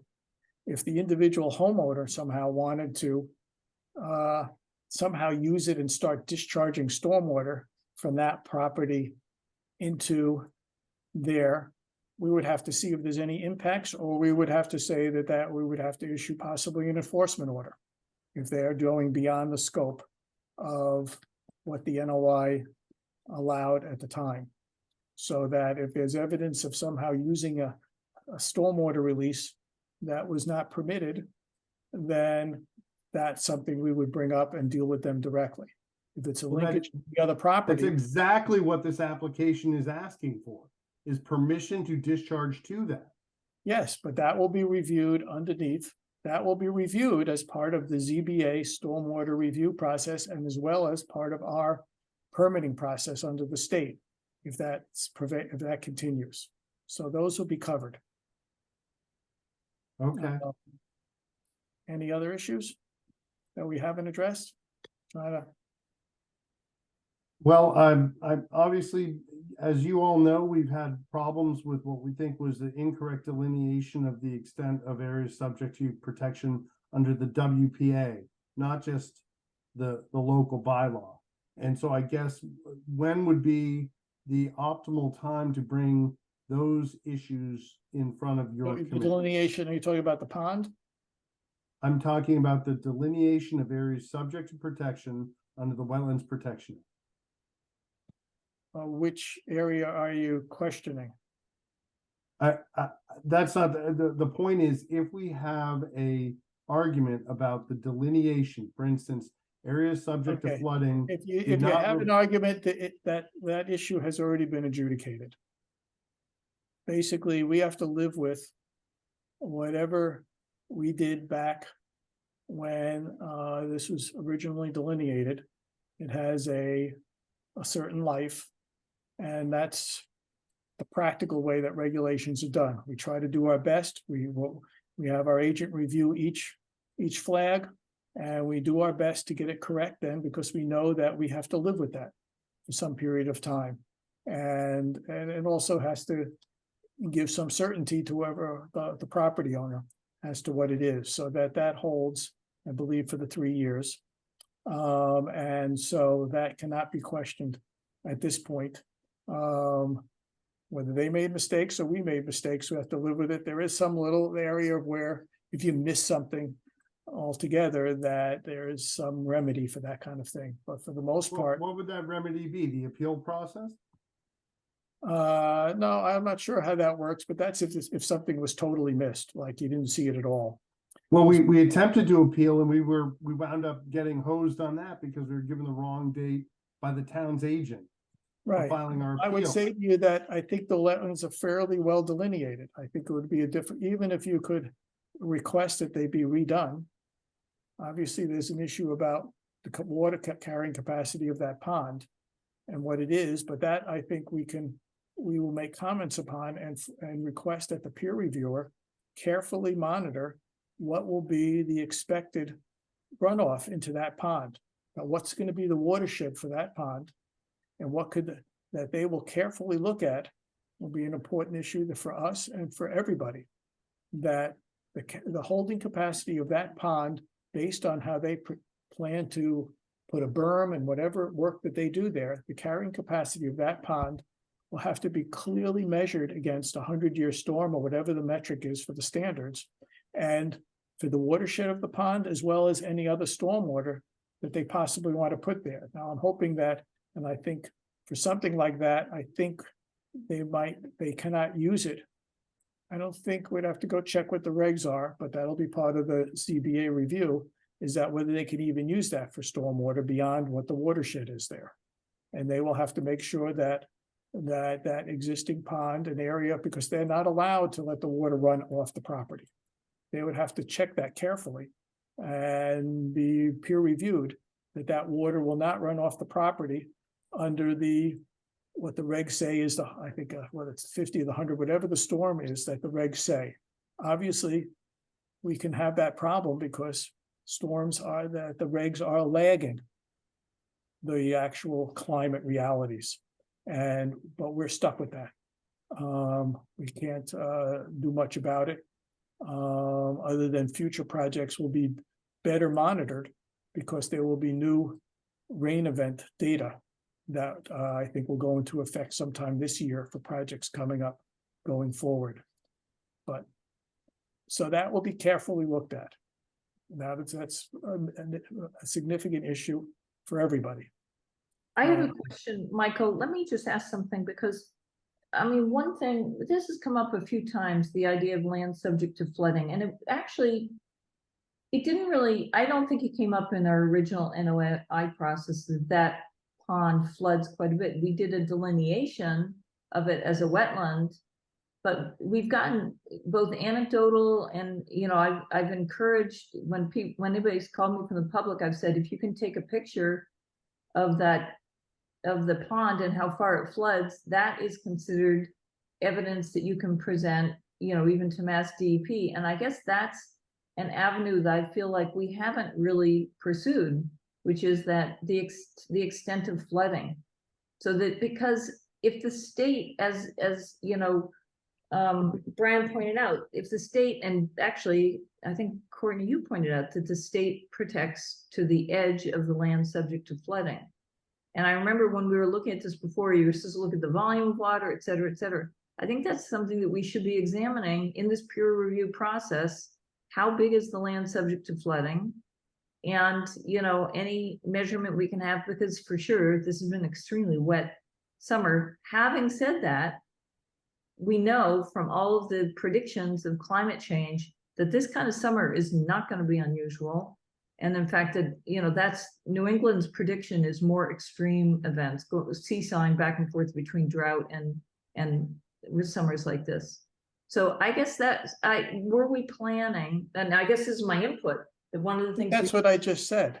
Well, you were talking about the hydrology and the water management. I'm just saying determining the extent of the land subject to flooding, because I remember back then in the day when I was researching that, they did say, you know, one way to determine it is aerial photos, you know, observations, etc. And I think one thing that Brian is bringing up is that we didn't, in the beginning of the process, talk about the extent of the land subject to flooding. We just delineated the wetlands based on the hydric soils, and you know, I remember very clearly Joyce a couple of times saying, well, we've delineated the wetlands. Right, but the issue is, as I understand the state, that they will have to calculate what it is, that's the capacity, the storage capacity of that area, and whether it is, they have the ability to make sure that it holds the same capacity. They don't have to maintain as storage when it's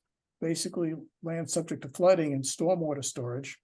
They just have to make sure that there's no reduction in the capacity for stormwater retention. And that's going to be part of what you're saying. That's how they handle land subject to flooding. That's the only approach. Right. Well, it's not like isolated land subject to flooding isn't like it isn't a wetland. It's no, it isn't. But But it's subject to regulation under the recognizes act, it. isn't it? the regulation is around that regulation is it different. retains its capacity for storage. Yes. That's the Okay. regulatory angle that will be covered, which would have to be covered as part of the stormwater work. Right. That So we'll that's, be asking about. So that that's important capacity for will all be this. maintained. Yeah, for all this stormwaters. So Yeah, I mean, I'm looking at it, but I can't absorb it quickly enough. I'm looking at. We can revisit this when we make our comments, but that's my understanding when I read about it at one point. I And think all we the- should and definitely all the look back. verbiage and going back and forth about how you define them. I could be off, and that's part of what we can ask the peer reviewers to confirm. Right, That's because it what says we here, have peer reviewers to do, we will ask them to confirm that is being met. So we can get support, we can get help from Tetra Tech on that issue. We'll just bring it up and say that we want to make sure that they fit within the rules and regs for this kind of land, and how it should be protected. And- Michael, one of the things I'm noticing is it says here boundary of ILSF. The boundary is defined in 310 CMR, et cetera, as the largest observed or recorded volume of water defined within the area. So, it has very specific description of how to determine the boundary here. So the boundary is important. And then it does talk about the runoff calculation. I think that's what you're referring to, Michael. All right, it's basically, I mean, I feel like it'll be covered, or we'll make sure and request that it's carefully covered by the peer review to make sure that storage capacity is not harmed. Or And I less think- diminished, let's put it And that the way. boundary, I mean, I think that is one. The problem is, I think the boundary is for all, I mean, I have collections of pictures of what that pond has looked like after different storms. I've ridden down there myself and taken pictures. But if I understand it right, and we'll get it confirmed with the peer review, is that it's less that area can be modified as long as the storage capacity is not diminished. Because that's the function, that's the interest. It's state wetland protection is flood control.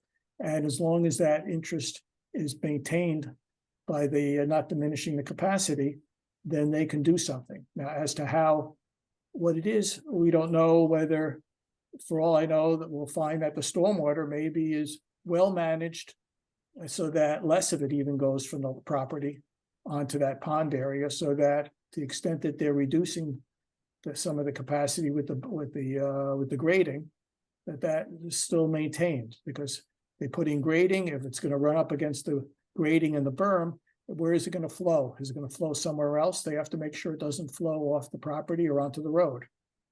So they're going to have to address that concern that capacity is not diminished to the point where it's going to cause other problems, is my view of it. And we will be reliving this with the peer reviewer, because this is an important issue that will be on our list to them to go over how they're going to handle this. Anything else? I actually would like to thank you all for volunteering your time. And I know that you guys are the unheralded heroes of our town and putting up with the public information requests. But, it's nice when we can work together to try to make sure this is done appropriately. And again, the Moores are very appreciative of being heard on this matter. So thank you all for your time tonight. I know it's late, and I think Mary wanted to add something. sorry, yeah, I just want to echo Brian's thanks. But Michael, in working with the peer reviewer, if you could please also, or with comments to ZBA, please reference the pipe easement that was granted to 53 Farm Road, because I think that's a really important element of this project that could be missed if we don't call it No, out. it's not. It is a major issue for us. Yep. Just so you Yep. know, Yep. it is a major issue, especially to the extent that it discharges into a buffer zone. Right. So don't worry, it shall not be missed, because it is at this point, the largest wetland issue Yeah. under the state issue.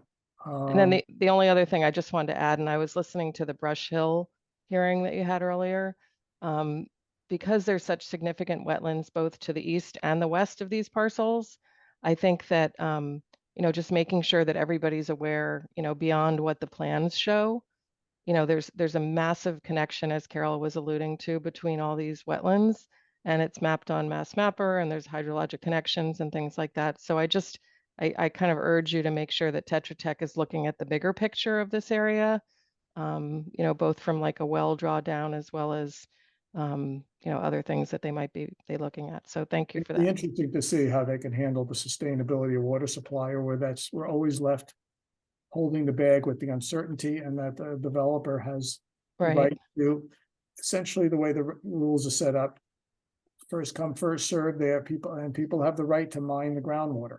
Yeah, and we to- have neighbors who've Cool. run out of water across the street. You know, Great Rock is a massive development that's connected to all of this. So And there's little to be done other than to monitor what they, and the best is to lobby the DEP when they, or the testing protocol. Yeah. Which is probably under the Board of Health, the testing protocol for these wells, that when they do the testing, where they do it's beyond us, that they do the testing jointly. They have some period of time where they're all being pumped at the same time, and you have a set of wells nearby that are monitored at the same time. Yeah. That protocol is an important part of the ZBA process to argue for. And don't forget, you can also argue in front of the ZBA any of the points that you bring up tonight. You can bring forth again to them. But the wetlands issue, right, the connections is tricky, because after some of the most extreme storms, I've gone down there to see if I could see a surface connection between that pond and the wetlands to the east. And I've yet to see it. To the west? What? To the west or to the east? To the east. Where there's the trailhead and all that. There's a lot of flooded Yeah, areas. that's up gradient. yeah, And to the and right, and it's been missed in terms of a I'll connection. refer you to my water course presentation from last year. Yeah, no, I was wondering whether it could still overflow. I was curious whether the capacity would overflow and go to the east, and I've yet to see that, and done a little hiking around there. Michael, one other question while we're wrapping up, sorry, is wetlands mounding, is that something that Tetra Tech will do? Will they do like a mounding analysis to see what the Looking out for septic, the septic system. yeah, will they do a massive analysis to see how Well, they much they'll mounding will have to do- happen? For the septic system, they'll have to do the mounding analysis to Okay. make sure they have depth of groundwater under the state rules, not under our rules. Right, So but if just- it impacts the wetlands down below, will they do that? We have no way of doing that. That will only, as we've learned in the past. Yeah. The extent that there's an outflow, that plume is going down to the wetlands. Which it probably is, right? Is right, given the gradient, that you don't, although you never know at what level, as it came up before, how far, if the soil is very porous, it might go down 10, 20, 30 feet, and it might even go underneath the wetlands. Or get into the groundwater below them. Michael, can we just not get crazy Okay, fine. speculative at this point in the evening? Fine, we will, it's not something we could deal with. Okay, we have. Michael, one last no. point. Is This there, gonna be quick. is there any benefit to having like an agent or a site walk through the town forest to the east of this pond to look for wood frogs, salamanders, things that would obviously qualify that area as being more than just a man-made pond that no one needs to worry about, because it's a vernal pool. I mean, I don't think anyone on the street doesn't think. Just so you know, vernal pools do not have any special protection at the state level. Okay. Right. There Yeah. is, there's. Well, that's a bummer. Yep. Right. Okay, Okay. no, we will be Thank you. revisiting this this wildlife thing, because we'll have to figure out how to draft what our wildlife habitat concerns are. And so that'll be part of our next meeting. Okay. On that note, given I Thank think you. we spent a bit of time on this, does anybody have anything to say more on this, other than we will be continuing this discussion, and we've sort of have a beginning list of issues that I'll pass on to Joyce, who can start to put something together. I just want to say I always appreciate when people come and get involved in the meetings and take an interest, and when they can keep it civil and make it a good discourse. So I appreciate that very much. So thank you, Brian and Mary. Okay, now it's late, I think. Tom Trainer, are you here? I am here. I have a feeling that we might have to put you off to a later time. I don't know when we're gonna I guess I've the been, question is whether people have 10 minutes so that, because that it's been requested for town meeting that we have a short presentation about the water district, and I'm tempted to say that I don't think it's gonna be a brain teaser. And given some of the issues of even our next meeting, which we want to do it either today or the next meeting, that this might actually be better to get it over with this meeting if people can hang in for another 10 minutes or so. So- 15, that, and to add that, I can keep this brief, and I'm guessing many of you have already seen some of the material, I'm guessing. And just, I spoke with Marion about this, and she wants to let us know what's going on. It's not something that we have to vote on or decide on. If you if you see anything, you have questions or feedback, by all means, communicate with the water district task force people. But it's not necessarily like directly a commission issue. right, one could say it's indirectly, because Yeah. that these projects happen and the water issue is Right. exported and the septic issue is exported to another watershed. I just Yeah, don't want also- anybody to panic that they have to like consider some Right. big important thing tonight. It's It'll probably be a benefit to all the wetlands in our town, because it'll avoid projects that will infringe upon them. Right. Okay, why don't you do a quick presentation? Let You me the share screen. my screen and All yours. I'll do it. I'll drive. Oh, am I still sharing? I unshared you, sorry. Thank you. Okay. Everybody see everything? Yep. Okay, I know many of you, but I probably don't know everybody. But I'm Tom Trainer. I'm actually on the Groundwater Protection Committee and a couple other committees with Michael on energy and sustainability. But I was tapped about 9 months ago to form this working group that the select board was forming to start kicking around this idea of really going full force about setting up a water and sewer district. So these are the other members that have been on this working group for the last 10 months. We started last December, right before the holidays. So I am curious, has anybody seen the presentation at the select board meeting or read the things on the town website? No. I have, but it's okay. Okay, so the majority have not. Oh, very good. So some of this is new material. I have, this presentation is about 10 slides. I think I can do this in 4 slides. And I provided the full presentation to Michael and Courtney. She can share it with you. And there's a very good. It's in the folder, by the way, everybody. Yep. There's a very good, and I also supplied it, maybe that's there also, but if it's not, it's on the town website. There's a very good 4 or 5 page Q&A about this Warren article. And so this Warren article will be on this special town meeting, October 17th.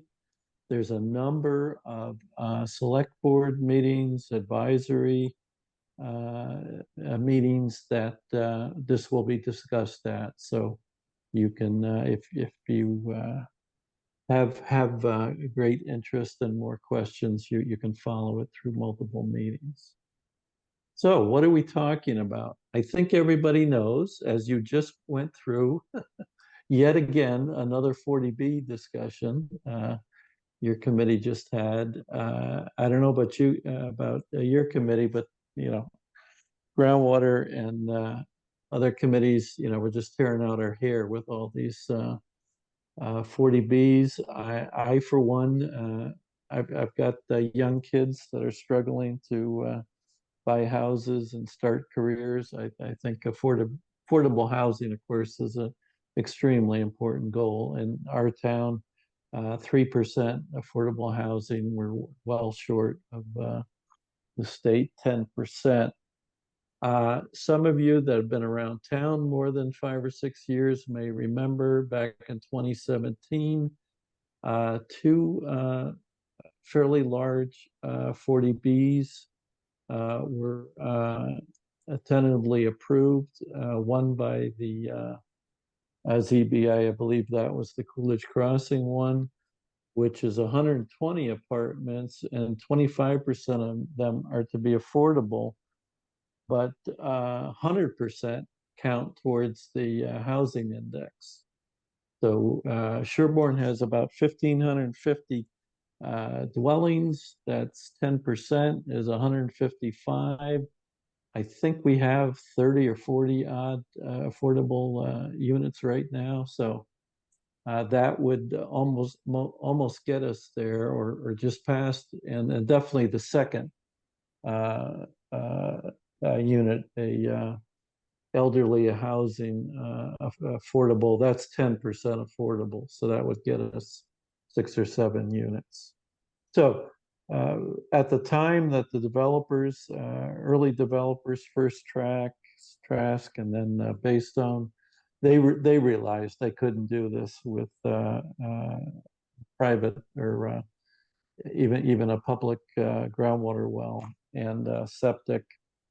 They really needed MWRA water. So there was some preliminary work around that with discussions with Framingham and Natick, but it's proceeded since then. And that's just a little overview of the things. I'm not going to spend any time on that. I want to jump to this. This kind of is in a nutshell. One of the most important questions we get asked is, when we say district, what are we talking about? So I hope everybody is probably familiar with Coolidge Street, going out Coolidge Street, getting on Speen Street. Maybe you've been down Kendall, go to Sunshine, or out into Framingham. So that is the area. The real need is to if we want to get a developer, and the current developer that's involved now for both these properties is Toll Brothers.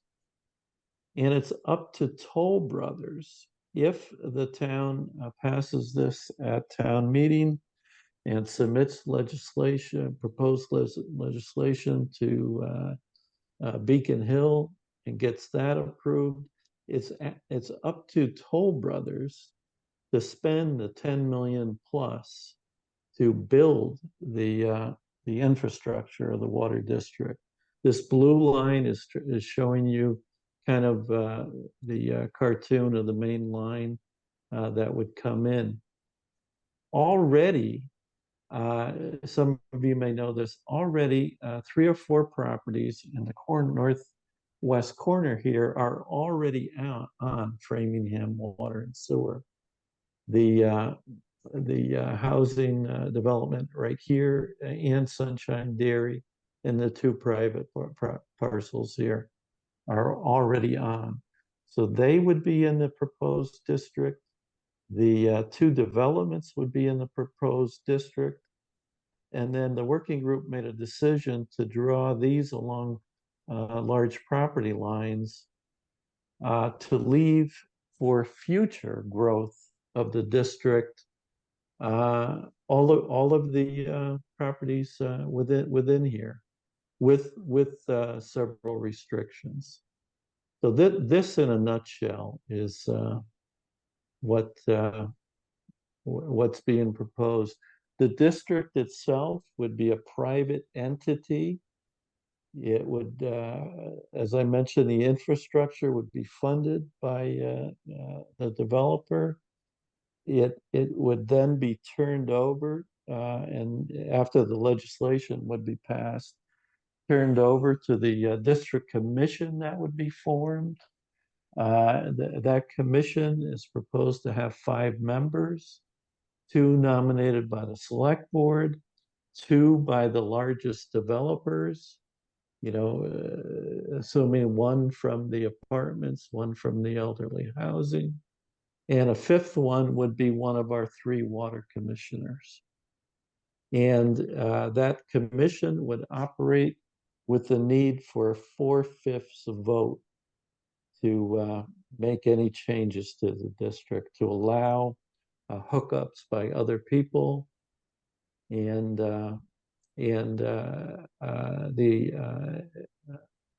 understanding would be that commission would have to set up a budget and set rates and hire a independent company to manage a water and sewer district.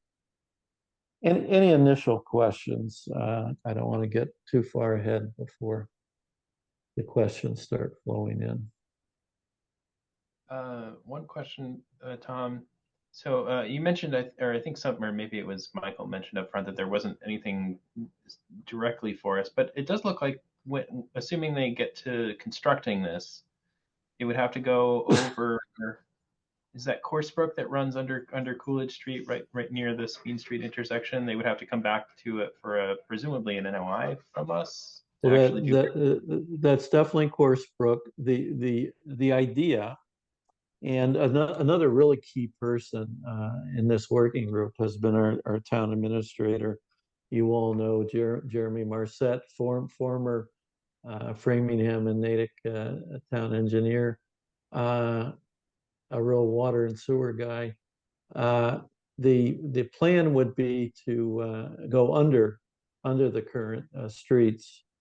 That's a very good question about that stream crossing. I don't know I'm not an engineer, I'm a chemist. I don't know how they would get that piping through. So I would definitely defer to you and the engineers about that question. It'll also come up as part of the notice of intent for the elderly housing for the elderly project, because they're going to be before us for the wetland crossing.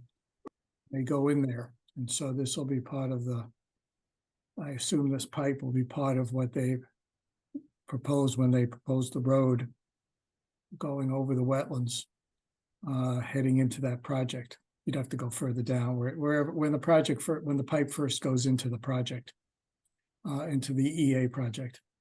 There's a wetland crossing if you move to the right. Right between those points, there's a wetland crossing that will include. Okay. There's a road that'll have to be gone over, and then we'll have to see how the pipe is dealt with. Yep. Couple other things. There'll be water and sewer. Yeah. Couple other things about piping. There is a very small pipe going to these existing properties. It's actually, I believe, up here somewhere and then piped in different directions. As part of this project, one of the reasons why it's 10 million plus is the developer is going to have to give money to Framingham has to do some improvements to this side of their town to accommodate the extra flow, replace the older piping that was to these properties. The developer also has to pay a engagement fee of some sort to the MWRA because they have to approve the intermunicipal agreement that the select board need to work out with the town of Framingham for this. So water and sewer lines down here. And then finally, a lot of questions, of course, have come up from the Meadowbrook neighborhood. They are not directly on this line, unlike all the Coolidge properties, all the Kendall properties are directly on that line. They were many members of the working group felt that that area should be included. Some of you may know this. There is a plume of contaminants from General Chemical that's over here somewhere off, I guess it's Leland Avenue over here. There's a plume flowing both through the groundwater and through Course Brook, right past Meadowbrook. with chlorinated solvents, with PFAS, with all kinds of things. And there's a concern long term that some of these people will have an interest in connecting. A challenge for that is there's definitely plans to put some fire hydrants, put some valves in this area, so that at a later time, a spur of a pipe could be planned and connected, but the developer isn't going to be paying for that, and that would be up to that neighborhood, and that would not be an inexpensive undertaking for either water or sewer, but it's a lot better. They'd have a lot better options with this water line coming this close than not having it at all. And the other benefit, I just mentioned hydrants, getting more fire suppression in this part of town. So that, there was a summary slide. I can't. Well, he's futzing. Yeah, let me futz. Does anybody have any other questions? I guess we'll see this project from a permitting point of view. And Go to a nice summary slide. Keep talking, Michael. yeah, from the wetland side, there's that side. On the other side, I see it as avoiding other wetland impacts around the town. But that's from our point of view, obviously, people might have their own views separate from a conservation commission aspect. I'm sorry, here's the slide I wanted to get to. I went through a lot of this, making sure that I covered everything. So the developer is paying for things. The legislature has to approve this water and sewer district. The town at this upcoming town meeting has to approve the select board to file legislation and enter into agreements with Framingham and the MWRA. I haven't talked about capacity. Right now, Jeremy and Marion, people have been meeting with Framingham, and they're starting to finalize for town meeting the actual gallons per day. But we're in the neighborhood of about 50 to 60,000 gallons per day. This project, combination of projects, is going to ask for. The bulk of that will be required for those two large developments. There's not that many homes outside of those two developments as this new proposed district is laid out. But there'll be some extra capacity built in, Right. so that if a Meadowbrook house wants to add, and actually right now there's enough excess capacity built in so that every single family dwelling in the district at its current size and use, there's plenty of water for everybody to connect. And if they're connecting at current use, it's just up to the Water District Commission to approve their connection and price it out to them what it would cost for the connection.